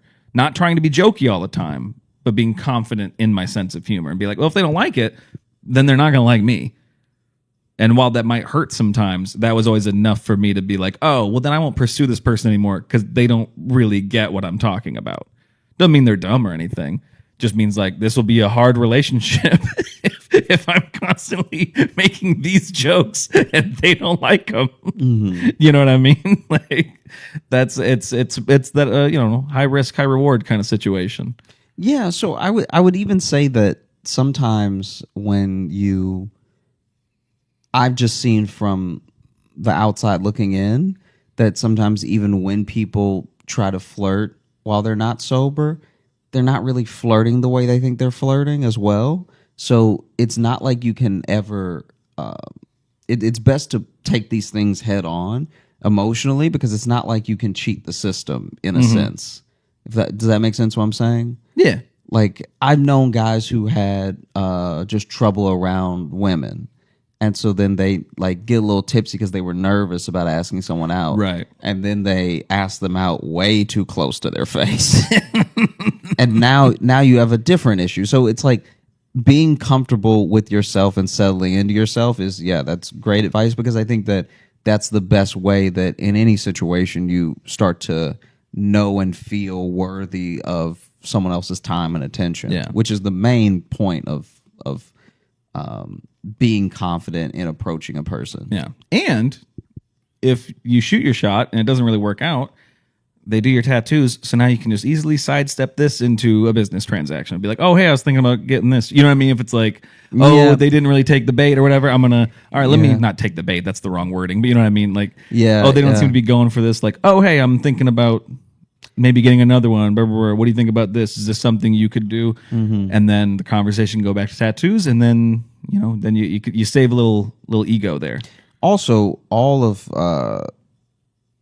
of life is like practice for other points in life. Mm-hmm. And so just you facing that sort of, quote unquote fear, but like facing that aspect of fear and asking that person out is better practice even for the next time you might have to do it, or next time you might have to do it. And also, if she's an attractive tattoo artist, she has been hit on probably so many times in way worse ways. So whatever you do probably won't be the worst. You know I can see that. Yeah. There's definitely, probably hardcore like bros who've really tried to be like, yeah, and hey, since you're down there, that kind of shit. It'll be those kind of assholes. You know what I mean? Sure. So it's like, I don't know. Yeah. I just think that practice thing is huge, because I think that eventually you get to a point where you feel comfortable, even if it's just through repetition of like shooting your shot. Yeah. So we hope that helped, and hope it all made sense. Wouldn't it be wild if they wrote in the next week like, hey, you guys probably shouldn't give advice anymore. Like, that probably should be an aspect of the show. Hey, we weren't asking for it, so it's all good. This next one here, this is from Calliope, and can I be honest with you, even non-heat stroke brain, I know what that word is. I know what the word Calliope is. It always reads wrong in my brain the first time. It always registers as Calliope the first time, and I go, that's not a word, and like I have to do that every time I read that. That's just a little fun fact about me. But anyway, this one is called Thank You. Hi, Toontown and Squeaks. First off, hi, my name is Calliope, and my pronouns are he, they. These past couple years, I've been struggling with coming to terms with my gender and sexuality, and my family being very openly against the LGBTQ plus community hasn't helped any, for obvious reasons. I found comfort in comedians, and Josh became one of my favorites very quickly, and I started showing his videos to all of my friends. When I found out about this podcast a few months ago, I can say without a doubt that I felt much better. High school has been tough, and I'm moving to a whole new state soon, but you guys have helped me deal with it all. Anyways, thank you both for helping me through this weird time in my life. When I listen, I don't worry about any of my issues, and I think that's neat. That's all. Thank you both, from Calliope. Oh, also, 10 million jangles out of 3. I know it's not the most jangles we've gotten, but I think by ratio. I think by ratio it is. It might be, yeah. 10 million out of 3, I think, is way more than the other larger groups of jangles we have received, I think, actually. I think ratio-wise, you're winning in that one, Calliope. Yeah. Glad to hear that. Sorry, things have been tough, and I know moving. I've moved to new places, especially when I was even when I was younger than high school. And it is there's nerves to that, but like the one good thing is like, yeah, but you get to be a fresh person to all of them. Mm-hmm. It's like you get to truly make a first impression, and especially being in high school, you're old enough to kind of know what that's going to be. Because I did it when I was in like 3rd grade, and that's like, look back now, I'm like, maybe I was too much, I was in 3rd grade. I wasn't really thinking about it. Yeah, I feel like as well, moving to a new place and everything that you're going through. I mean, I'm really glad that the podcast and comedy are an outlet. Like, I know that they're always an outlet for me when I'm feeling any particular way. I think that comedy is such a great, like, it's not even just laugh as a distraction. It's like laugh as a means to break down an idea. Mm-hmm. And so, I really hope that the podcast continues to be that for you, and that things get better quicker, because they get better, period. But right. Sometimes while you're waiting for them to get better, it can feel longer than the process is. Like, I think back to high school, and high school to college was such a great transition for me, where all the qualities that I felt like made me self-conscious in high school all of a sudden were all the things that propelled me in my like college years. Yeah. And so I think finding out more about yourself, knowing yourself, and knowing the people around you and how they fit into how you see your future are all very powerful tools in the journey to self-actualization. Because there are some people that, you know, they're not going to fit in to what you see for yourself the way that you think. And so keeping those things flexible is always good. You know, there are people who I think if I had held on to, even from early on, if I had held on to them, I might not be like a confident person, or I might be like you have to both be accepting of people the way you want them to accept you, but also accept the reality of what that person is like. So always offering up the means for them to make changes, but also not expecting them to wake up one day and just get everything the way that you would like for them to get it, you know? Right. Because I think that leads to a lot of disappointment in relationships, both like romantic and family, where you're like, why don't they just get it? And it's like, there's no telling why they're going to behave the way they're going to behave. They have a whole set of human baggage that they carry. Yeah. But I think that all you can do is learn more about yourself every day and find positive outlets. And I'm glad that we can be one of those things. Yeah. And also in return, thank you for sending in that message, because the people that send those messages saying like this show helps them, makes them feel better, it's that cyclical thing, wasn't it? It makes us feel better about doing it and knowing that like it's, while we're fine if it is just us sitting on a couch talking, it's nice that people get something out of it. So it's this fun thing where we all boost each other by being a part of it. You know grandma's what I mean? couch talking that we're clearly being held captive at. That we're making the best of our hostage situation. Yeah. Let's read one more. This one says, this is from Sierra, and I'm reading this one mainly because it's July 28th in Philly, which this episode will come out July 28th, and we will be in Philly. Okay, wow. And so, hello, Concussed King and Wedding Wanderer. I like both of those. Those are pretty good. Yeah. The Wedding Wanderer sounds like a Game of Thrones thing. A little bit. I've emailed before, was there during a live show where we talked about school lunches, and you got to see Josh in New York City earlier this year. Oh, and they got to see. That's a picture of y'all, it looks like. Oh, sweet. There we go. But yes, I do remember the one we talked about school lunches on the virtual live show. But my birthday is July 28th, which would be today. So happy birthday. Happy birthday. And imagine my surprise when I heard that both of you are performing in Philly that night. I bought the tickets immediately after they were announced for the front row. And because it's my birthday, my friends and my boyfriend are being forced to come. So I hope they have a good time. Yeah.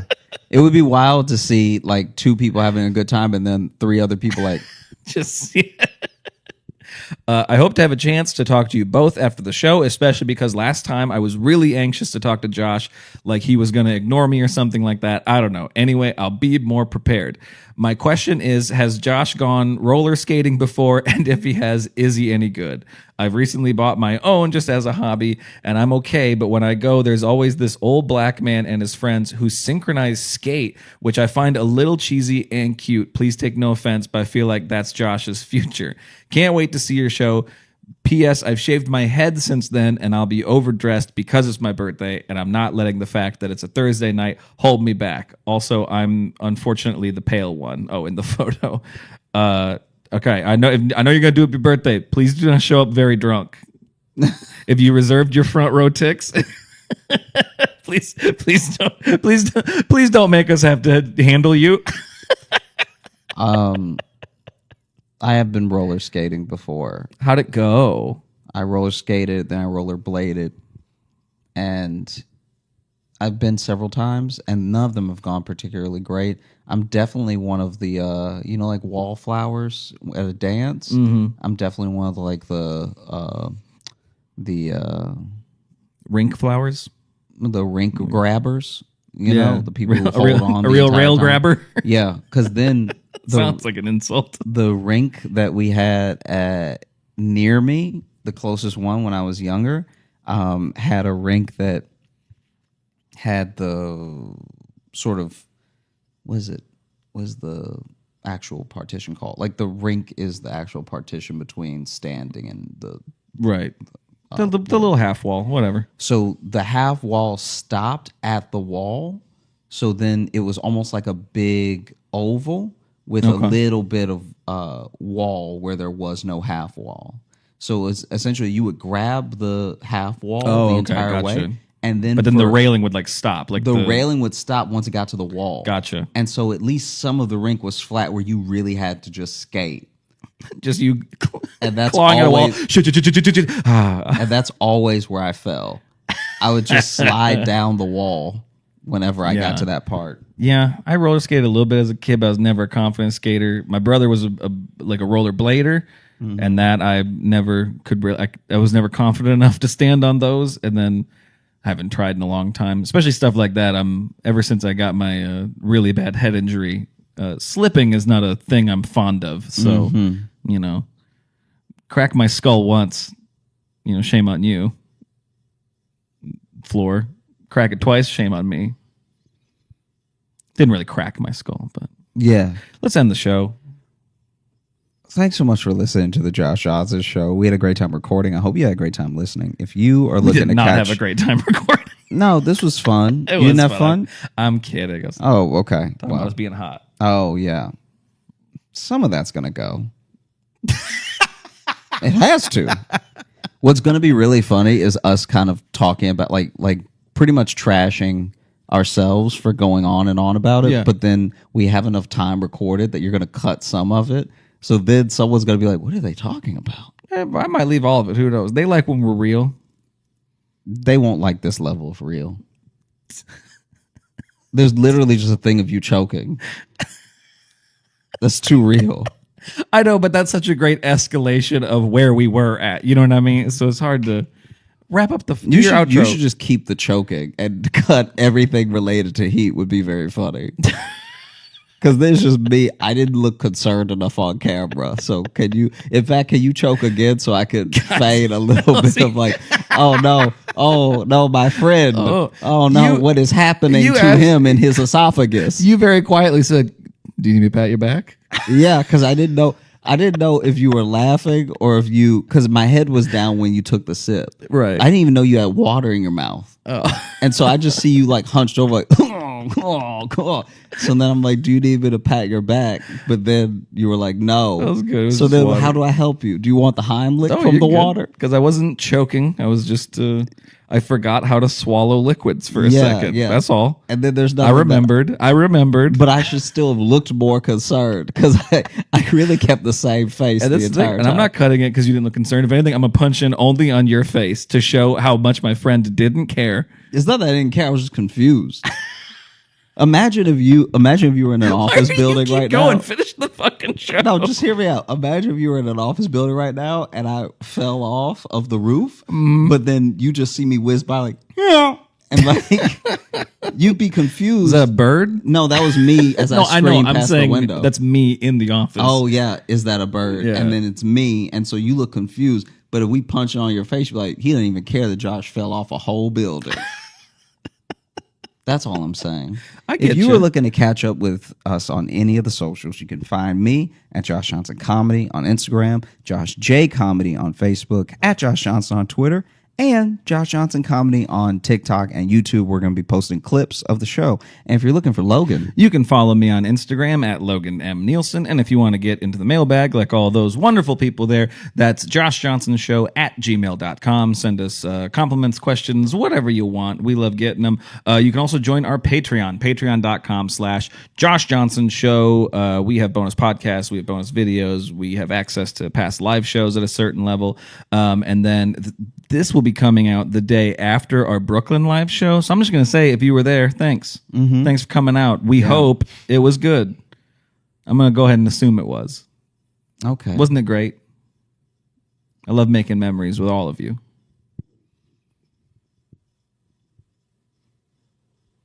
Not gonna compliment our fan base for being there and supporting us.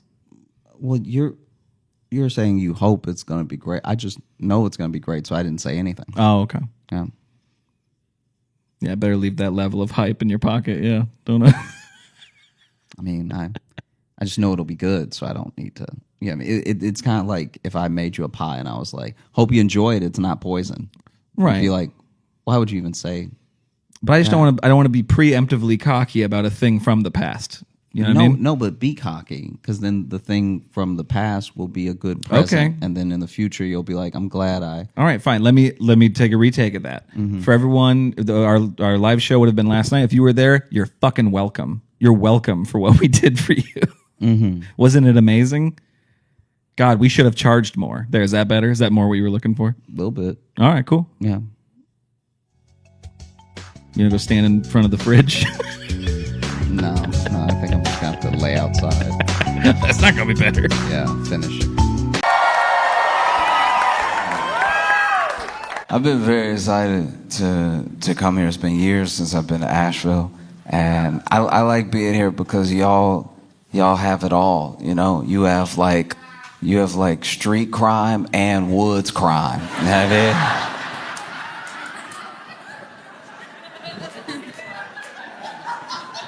You know what I mean? Like, this is one of the only places in America where a deer could get shot with a Uzi. You know what I mean? Like, y'all really moving out here. No, it's incredible. I was,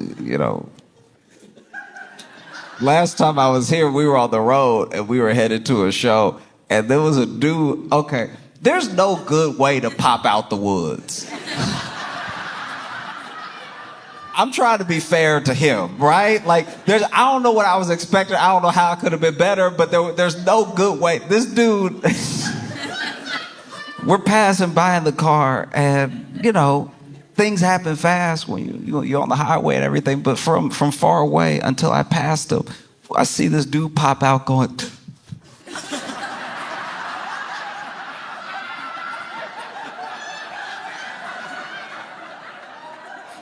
And it's so hard to tell if he needed help or if someone else needed help. Do you know what I mean? Like, you either the victim or the assailant, but you looking like you could be equal parts right now. You know what I mean? Because it wasn't like his head, like it wasn't like he had an injury or something. He's like, oh, what happened? He looked surprised that there wasn't more woods to run through. This dude popped out of the woods like there was supposed to be more trees. This man popped out of the woods and froze. And my friends and I were just looking at him in the car as we passed. One pointed, and okay.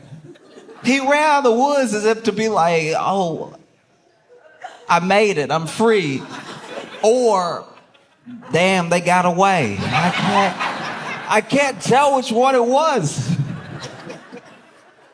No, because he was dressed. It wasn't like he was a naked man, but okay, even if you're wearing clothes, there's a certain amount of legs open that make you feel naked to other people. Yeah, I mean, the fact that he ran out it doesn't matter that I have pants on right now. This is a very naked stance to take.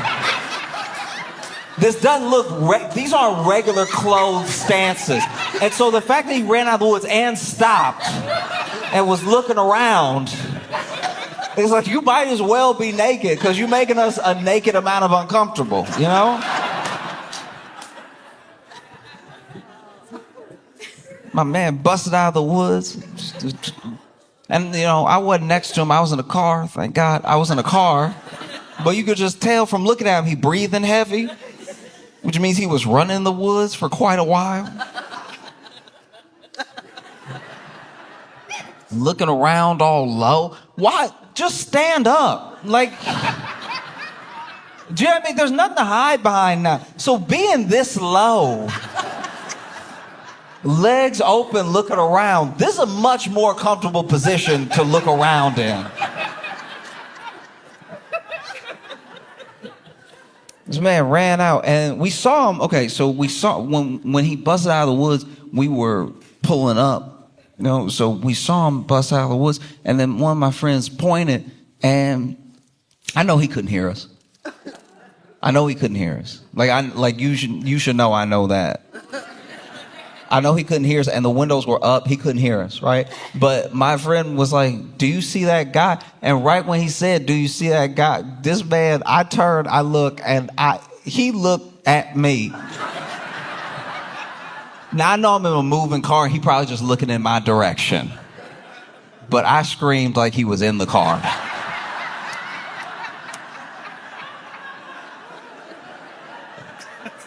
I wanted to have nothing to do.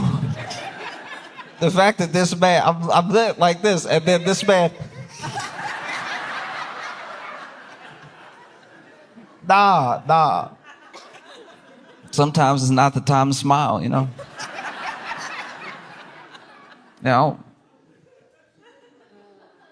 Smiling after running out of the woods, I think you are the assailant. I think that you... But no, it's great to be back. It's great to be back in Asheville with you.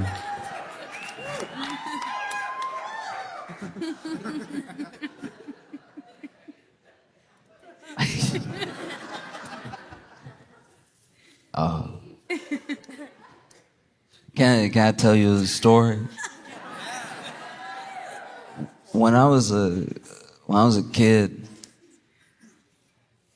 I was walking down the street, and it's funny, man. Art can save your life. It really can. Cause I was walking down the street, and there was this dude right in front of me, right?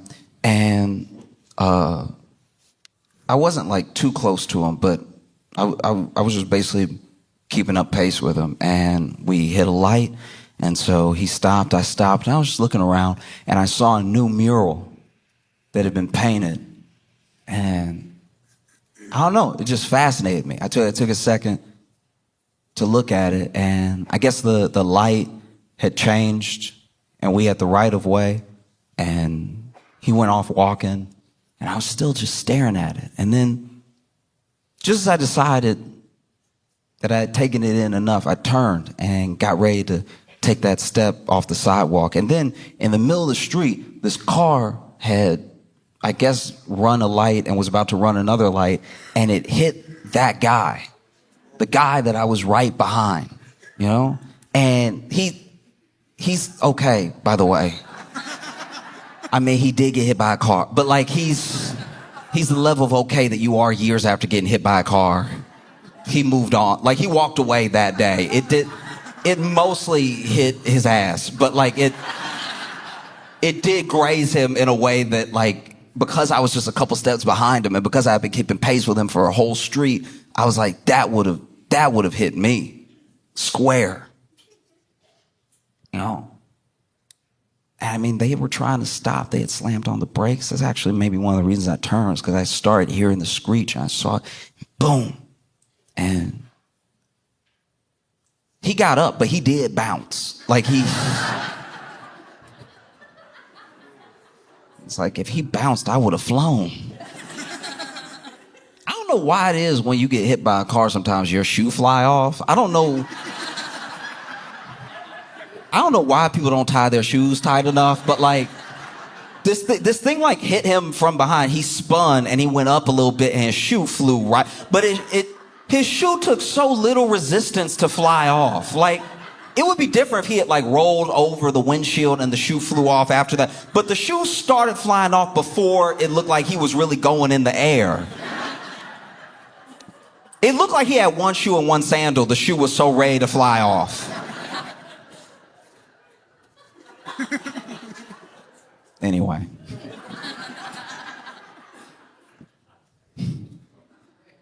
I still can't get over what happened Sunday at the Super Bowl. I want to be clear about something, right? I watched the Super Bowl not really rooting for any one team, just sort of watching to watch. This is a big event and everything. And the Chiefs lost harder than the Eagles won. I don't know if that sentence makes enough sense, but it like, at a certain point, I was just like, maybe I could play. Do you know what I mean? Like, I'm not good either. I could get tackled too. Oh, that was rough. That was hard. There was one point where I was watching it and I was like, guys, you want to watch a good game. Like in my mind, you want to watch a good game, especially when you don't have any loyalty to any team. You just want to watch like a really fun, wow, that's crazy type game. And it was such a thrashing that I was like, y'all, not in front of Taylor.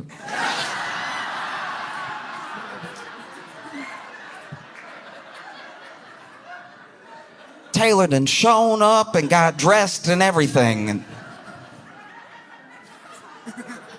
there was one point that they went to Taylor on the camera and they booed Taylor. I was like, what did she do? Do you know what I mean? There's nothing America hates more, apparently, than a woman minding her business.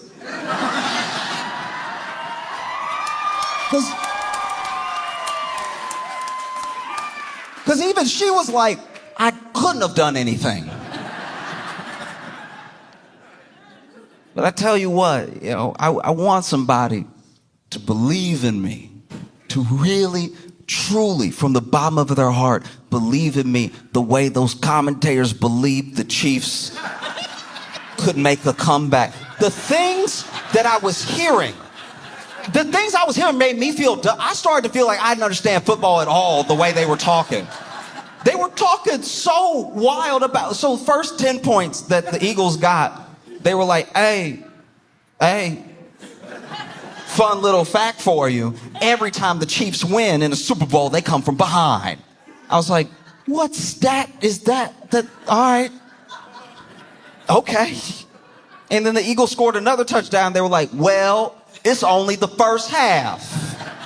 Anything could happen next half. It's like, all right.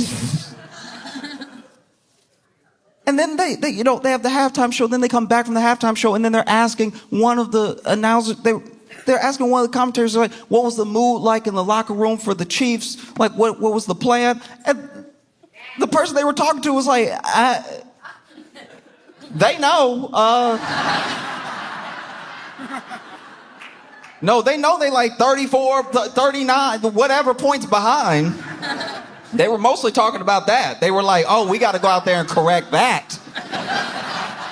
That doesn't feel good at all. We got to do the opposite of that next time. Was the general mood in there, was to just be different than they were before. I think there was a little prayer. Yeah, they were in, you know, they were in tough spirits, but they're going to try and make a comeback in this next, because, you know, Taylor's here. We got to do it. And it was the third, I think it was the third quarter. Eagles scored again. And the announcers came on, they're like, look, you never want to celebrate too early if you're the Eagles, right? Because you have no idea what these Chiefs could do. You can tell they're just trying to like save the ratings as hard as possible to make it seem like there could be this 10-second comeback of 59 points or whatever they need. It was the most insane. I was like, no one has ever believed in me the way that they're like, you never know though. Even when it was the last 5 minutes, they were like, you know, you never want to celebrate too early because that's how you can lose the game even when you are 99 points ahead, okay? It's the hubris that loses games. I'm sitting there like, do I not know how to count? Like, it's too many sevens away. I think they got it.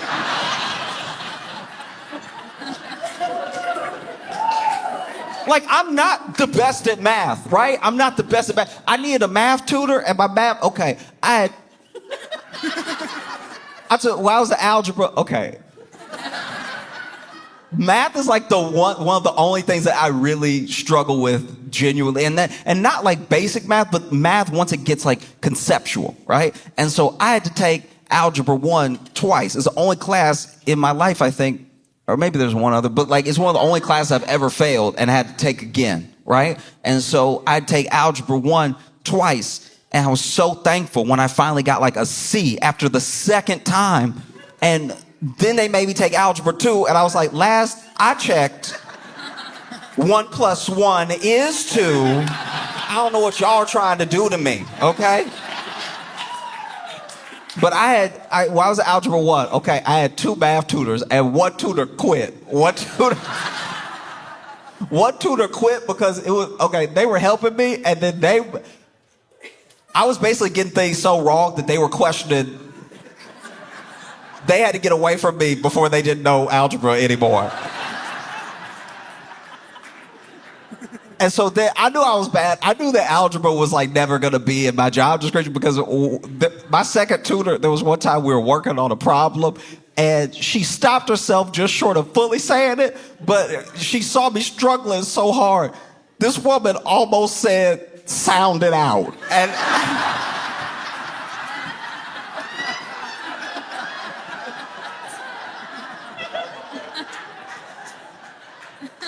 and she stopped herself, but you could tell, like, beneath the surface, there was this thing of like, I don't even know how to help right now. And don't get me wrong, I'm not judging. I hate when people look at the efforts of like elite athletes as if they're not all incredible. The Kansas City Chiefs are good. They were just bad that day against the Eagles.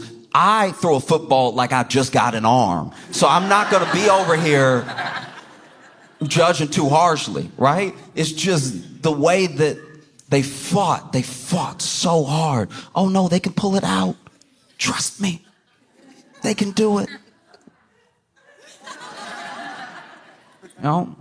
And then my friend shared a theory with me. This was crazy. This dude told me, I was talking to my buddy David, and David said, because I told him the thing I just told you, right? I was like, I've never seen a game like that where they've tried to make it seem so even the whole time, even though the numbers were on the screen.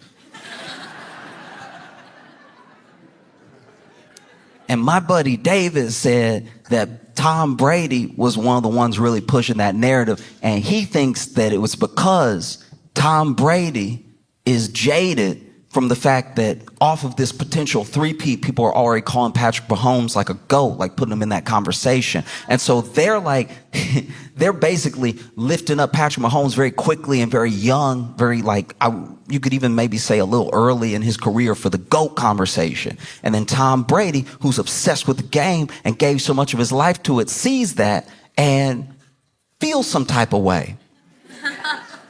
And so he was basically telling me that every time they did that, that was actually just Tom Brady digging in.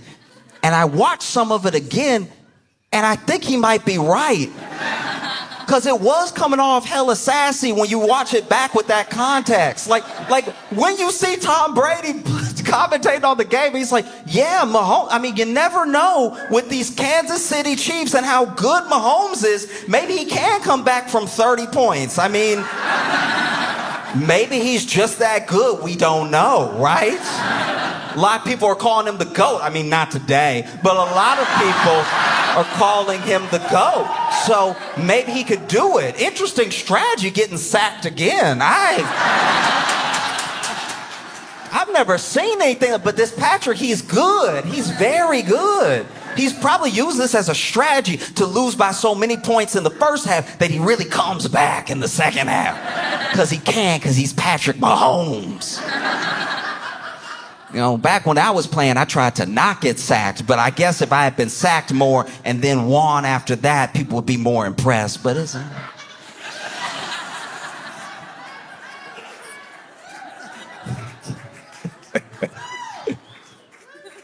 And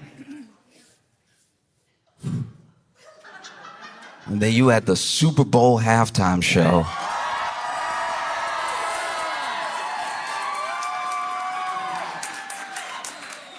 By Kendrick Lamar. This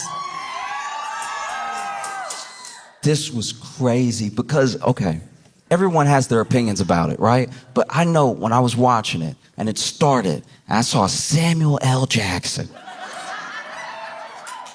I saw Samuel Jackson, the camera goes over to Samuel Jackson. He's like, it's your uncle, Sam. And I was like, oh, we had already started.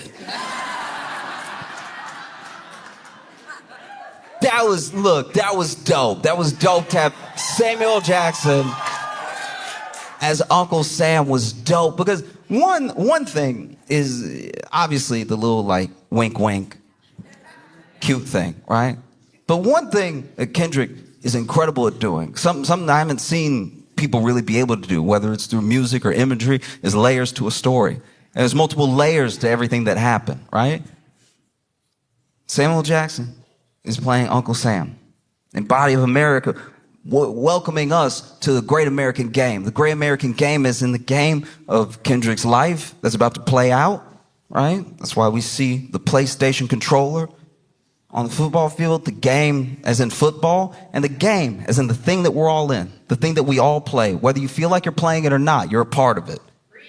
You know? And one thing you have to watch out, because Kendrick leaves these Easter eggs and stuff like that, you also can read so deep into it, you go off on a deep end where if you were able to talk to Kendrick, he would be like, nah. The internet is full of them. The internet is full of like, yeah, so then he had these dancers come out in red, white, and blue because Drake, because he beat Drake blue, and then you gonna see red because we beat him so much that the red comes out and Drake is white. Like, I think that's a very misguided take. But you can get there. It's very easy to get there. You start searching, hunting, trying to read into every little thing. And if you're not careful, yeah, you go off on some deep end. That's not what anybody intended, you know? And this dude says it because that's the other thing. He sets you up with some pretty fire lines that make you start digging. He specifically says, you wouldn't get the picture if I sat you for hours in front of the Louvre. So now even I'm digging. I'm like, oh, okay, yeah, the Louvre. All right. Drake is Canadian, French Canadian, the Louvre.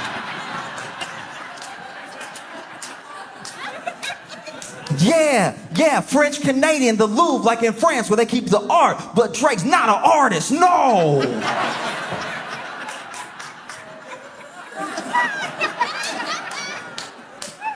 No, that might not be it. That might be, that was dumb, my bad. And so he does the snippet, some people are calling it bodies, and then he does Squabble Up, and out of nowhere, after Squabble Up, Samuel Jackson comes out again, no, too loud, too reckless, too ghetto. One of the things that if you've been black in America at any point you've heard about yourself, whether you overheard it from people talking behind your back or it was told to your face, too loud, too reckless, too ghetto, there's something wrong with you just being yourself. Oh? And it's delivered by Uncle Sam. Right? I don't know, when I go to like a new place, one time my friend was asking me, because I travel so much, he's like, how do you know how racist a place is when you go there? You know, don't you think about it? I was like, yeah, I think about it. You know, if you're black and you travel America, you think about it a little bit. And I was like, you know, this is the way that I know. I'll just go to like a West Elm or a Patagonia or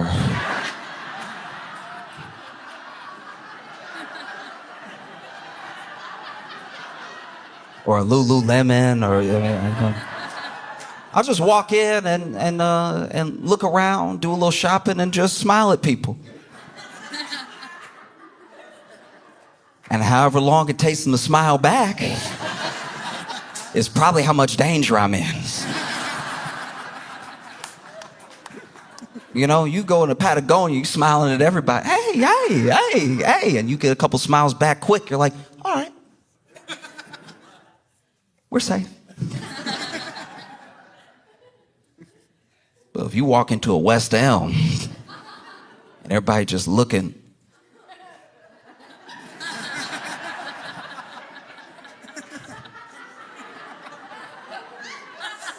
looking at each other too. Don't you say something.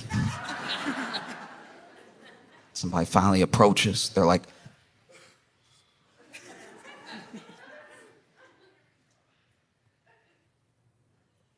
I help you? I know we're not staying there tonight. So then this dude, Uncle Sam, Samuel Jackson, tells him, tighten up. He asks him, Mr. Lamar, do you really know how to play the game? Do you really know how to navigate? Do you really know what's expected of you? Do you really know what to do next? Then tighten up. And that's a wild conversation to have with someone who maybe even thinks they're helping you, right? Because that's been told to me in different ways by lots of people. Like, tighten up, watch yourself. Don't be too loud, too ghetto, too reckless. You know what I mean? And sometimes it's white people, sure, but sometimes it's older black people that I know that just want you to be safe because they know how the game is played, right? Because I don't know if you can tell by looking at me, but I'm not exactly a hard individual.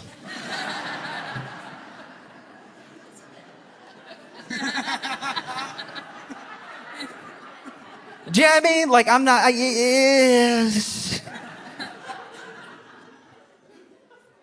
You know what I mean? Not only am I not a hard individual, I remember one time, my mama tried to raise me to be a gentleman. And there was this one time, I was in college, and I'm working on a group project, and one of our classmates was ready to go to her car, and she was like, hey, does anybody mind walking me to my car? And I was like, yeah. And then she was like, does anybody mind walking us to my car?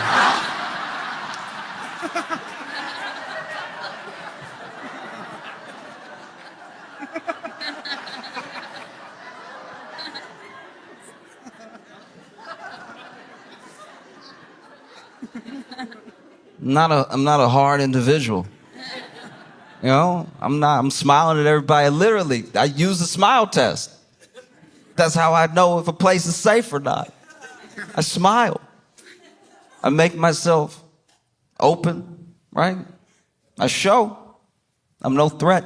And I even got in trouble with my friends one time because we were walking down the street in Chicago and made eye contact with this cop, and he was like mourning, just a little passing mourning. And then I didn't realize it came out like this, but apparently I was like, officer.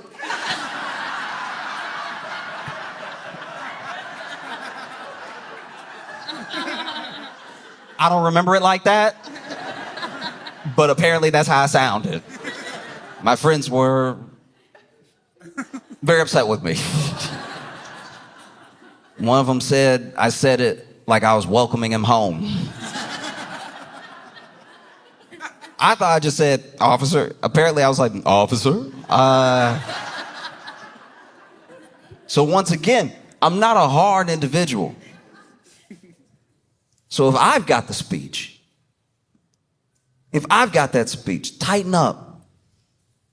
That's too loud. That's too reckless. That's too ghetto. If I got it, damn.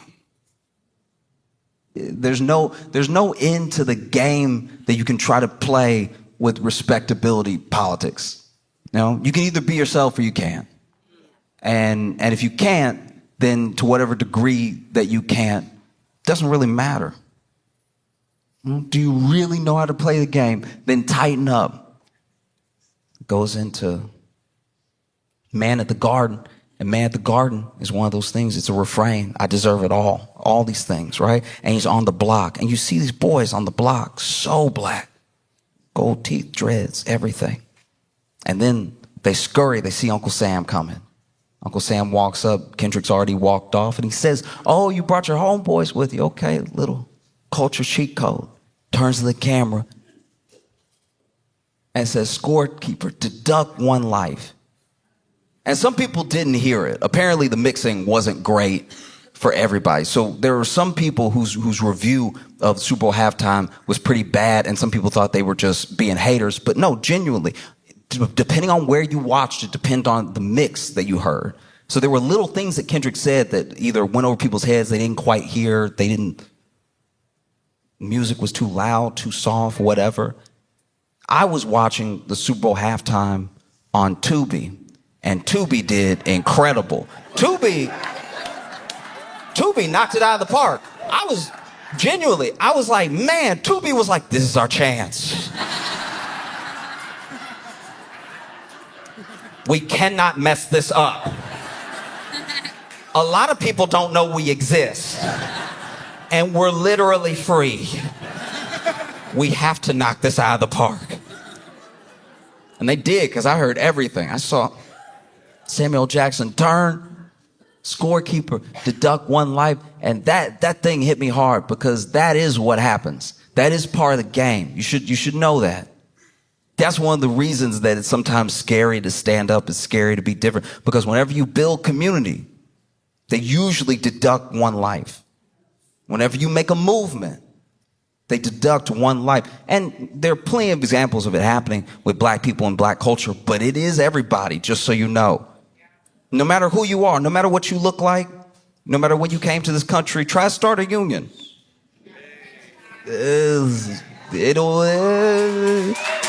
And look, it might not be you. They might miss. But it is what happens. Deduct one life. And it's wild to hear Samuel Jackson deliver that line, because Samuel Jackson was an usher at Martin Luther King's funeral. Right? Like, Samuel Jackson used to be way more militant. And I'm not saying he's not now. I'm just saying, like, back in the day, he was about that action. He'd lock you in a room and wait till you came to your senses. So then they go to Peekaboo. I don't know, it's just funny to me what character just played the Peekaboo.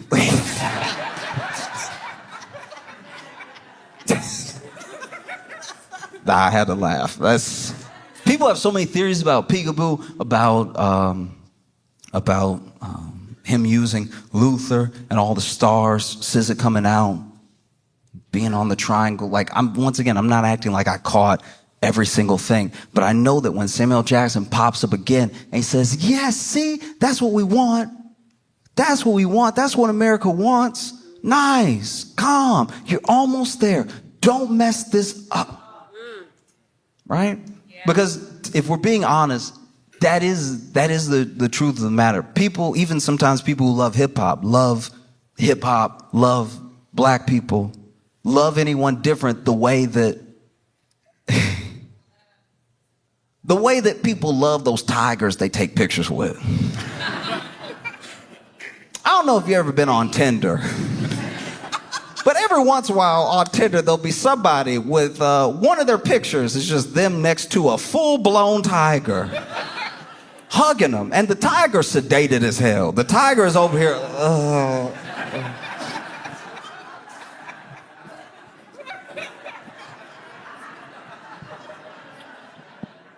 And they're over there hugging its neck like they're in the Jungle Book. Like, we have to protect these beautiful animals, all right? We have to preserve their way of life. Oh, shoot him again. Shoot him again in with the dart. He looked like he was opening his eyes for a second. So sweet, so gentle. Deep down, they're just gentle creatures. Shoot him again. He moved. That leg. I don't like what that leg doing. Looked like he gonna get up. And that is how people sometimes, prefer their hip hop, prefer their protest. Why can't you just do it sedated?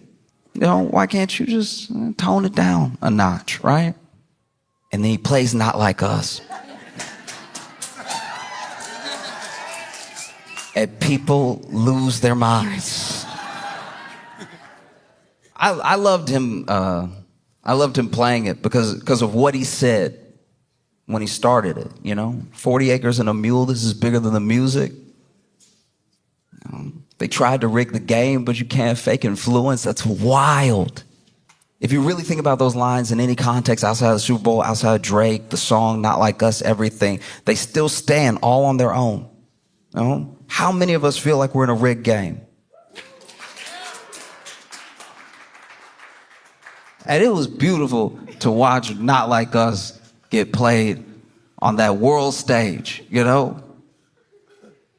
Drake tried. He tried his best. That dude tried his damnedest. Not only did he try, that dude went to Australia. Not only was he not in America, he was under the earth.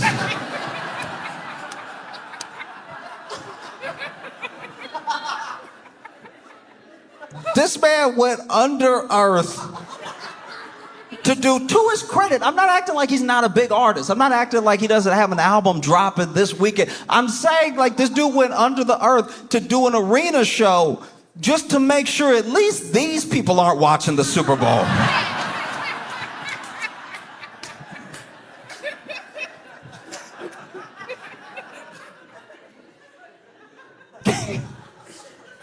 Can you imagine? You go to that Anita Max Win tour. You paid extra for tickets. You pretty close, and you get a little curious.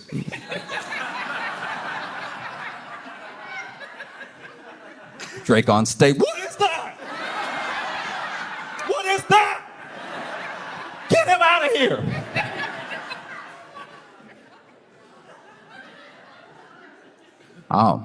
Then, you had that dude.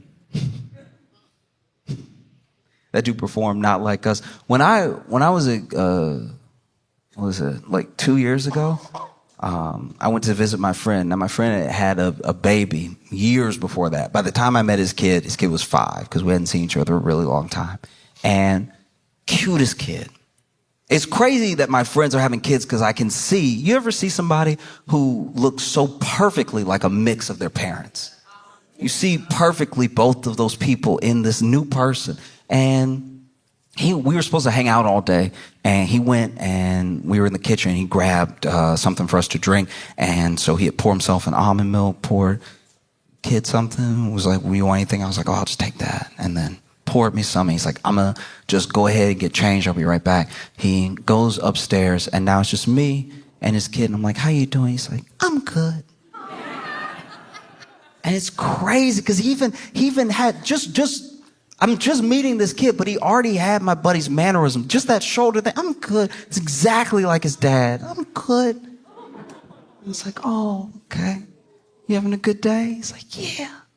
You know, it's like, "You excited?" "I think we're gonna go to the zoo or something." He's like, "Yeah, sure, I'm excited. Be fun, you know." And then he turned around and he knocked my milk over.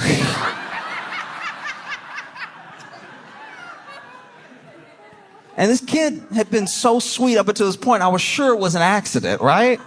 Until he turned to me and he was like, "I spilled your milk."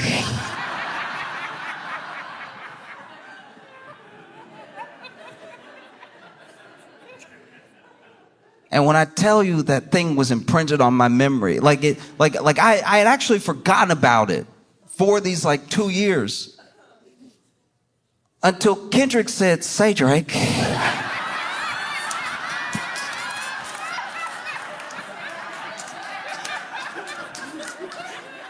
Kendrick Lamar has an incredible smile, but he always seems to use it for dastardly deeds.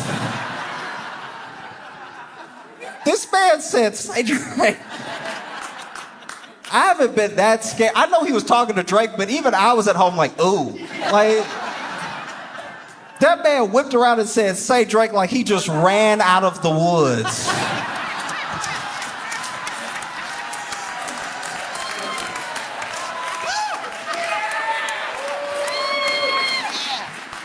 Oh, that was crazy. That was insane. "Say, Drake." And then you see a glimpse of Serena.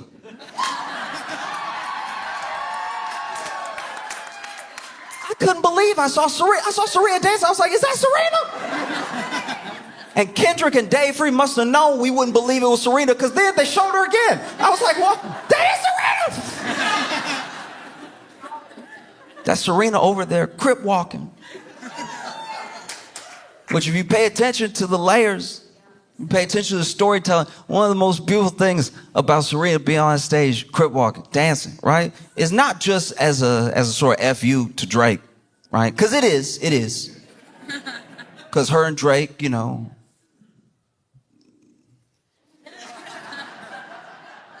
And then Serena moved on, and Drake couldn't handle it. A lot of people think that Kendrick Lamar is Drake's kryptonite, and he really isn't. Drake's kryptonite is a woman who's moved on. Do you know what I mean? Like, there's nothing that Drake hates more than a woman minding her business.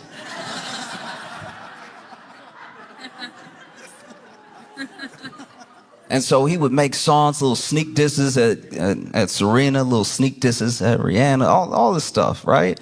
He loves beefing with women who have moved on.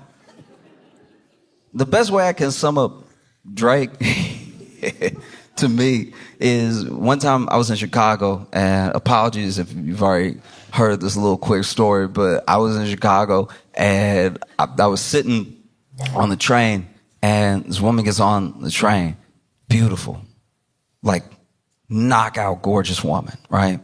And she ended up sitting next to me, and then this other dude gets on the train and he's sitting across from us, and he tries to holler. You know, he's like, hey, sweet thing, how you doing, right? Now, this dude, to be fair, was very good looking. He was very good looking. Like, when I looked up at him, I was like, oh, you two would make sense.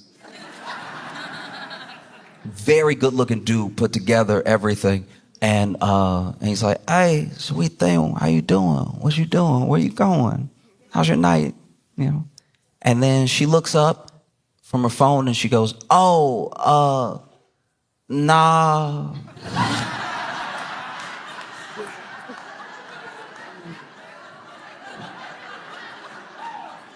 And I hated that I was sitting next to her because I had to turn all the way around.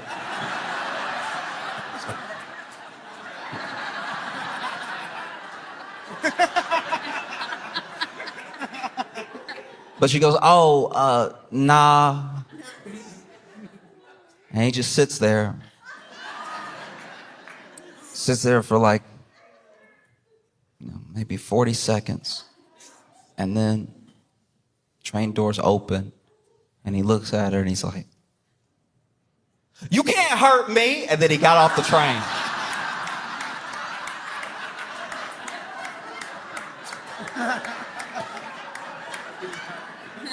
And that's what a lot of Drake beefs with women feel like to me.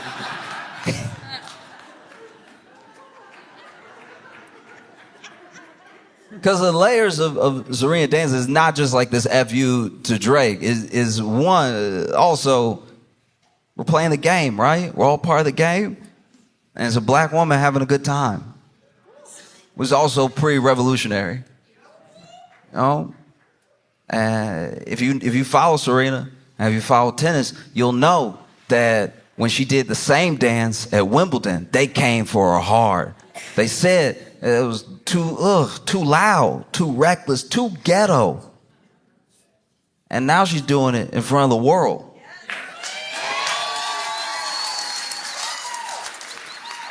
In front of the world with nothing but joy and people cheering her on, right? Giving us full circle moments. I thought that was so dope. You know? I even tried to do it. I hurt myself. I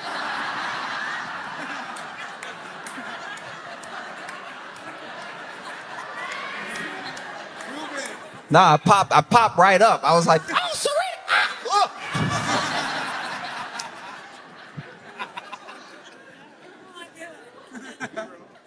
And I think that one of the most revolutionary things you can do is just have joy. Just have a good time. I watch so many people just having fun. I watch people watch it and have fun. That warmed my heart just to see so many people having a good time. I know it wasn't for everybody. I know there were some people that thought it was boring, they didn't like it or whatever. And he said ahead of time, you wouldn't get the picture if I sat you for hours in front of the Louvre. So it may not be for you, and that's okay. But I watched so many people have such a good time. It was dope, you know? And it's more than fitting. It's a blessing. It's an honor to talk with you about this, about black music, about black joy at the Orange Peel in Asheville, North Carolina, a place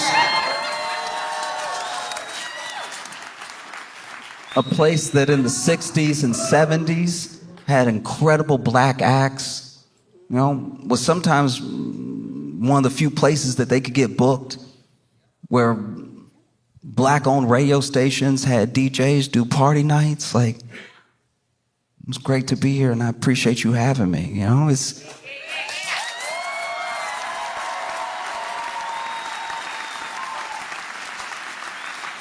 I think that for the most part, when I think about the halftime show and when I rewatch it for the 100th time, and there were so many people that were critical of Kendrick. It should have been more. He should have done more. He should have like gone up there, been more militant. He should have done this. And it's like, look, can I just tell you, I'm not trying to be a bummer when I say this, but like everything you've ever watched that ever went out on a broadcast that you thought was revolutionary or you thought was ultra militant was approved for you to see by a corporate lawyer. Like all of it was, you know? In fact, whenever a moment gets through that's not that thing, that person usually faces swift consequences. There are so many people that are like, no, he didn't go far enough. He could have done so much more. And it's like, look, I understand. That's what people are saying. But if you really believe that, if you really believe that he should have done so much more, I can tell you this, art can save your life. Art can absolutely save your life. I believe it from the bottom of my heart. But believe me when I tell you that entertainment will never be your salvation. All right? Art can save your life, but entertainment by and large is escapism. And no one has ever escaped their chains by forgetting they were there. So you cannot, when I tell you, you will not be saved through entertainment alone. Expecting Kendrick to rap so good that Trump is like, I'ma stop.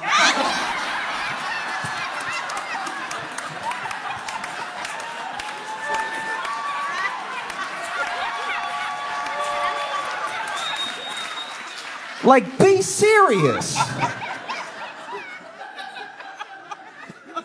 If you really believe that, if you really believe he didn't go far enough, he didn't do enough, there was so much more he could have done, forget the symbolism, forget the double entendres. He should have spoke plainly. He should have put it all out there. I have great news for you. There are these things called books, all right?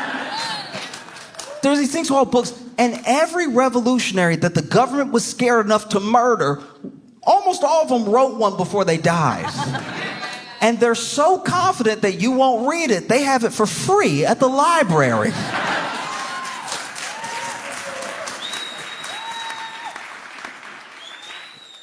I'm just genuinely, I don't know what to say sometimes when people are like, why didn't he do this? It's like, I don't know, man. I'm not in his head.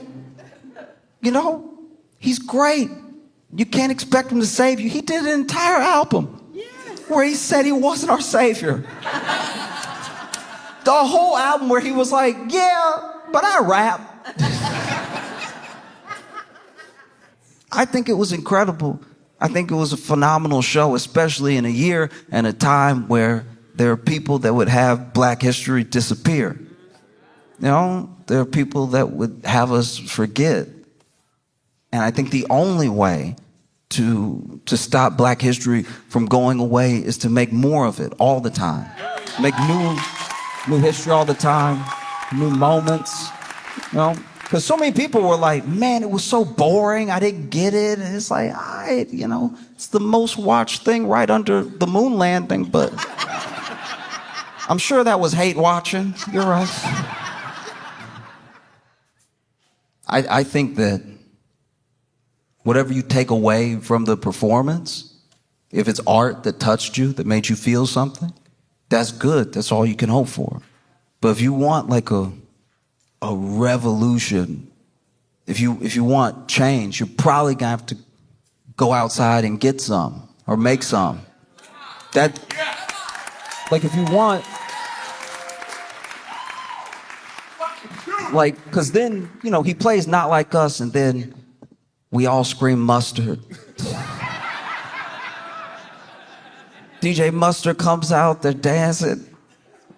And one thing I really loved about the performance, genuinely from the bottom of my heart, is that almost always what people will do, the Super Bowl thing to do, is go out there and play your hits. Make a medley that reminds us why we love you, right? And this dude, he did some of his hits, but he mostly did this GNX album. He even says it when they start playing TV Off. This is GNX. We came here from Compton, California to party with y'all. Master. No.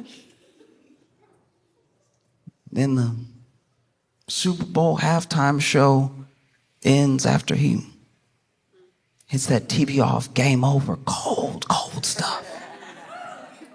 And then they come back. Tom Brady's like, well, let's see if Patrick Mahomes can, like, really bring it home. Like, he's so good. I've heard he's great. I've heard he's fantastic. So I'm sure he can come back from this 2,000-point deficit.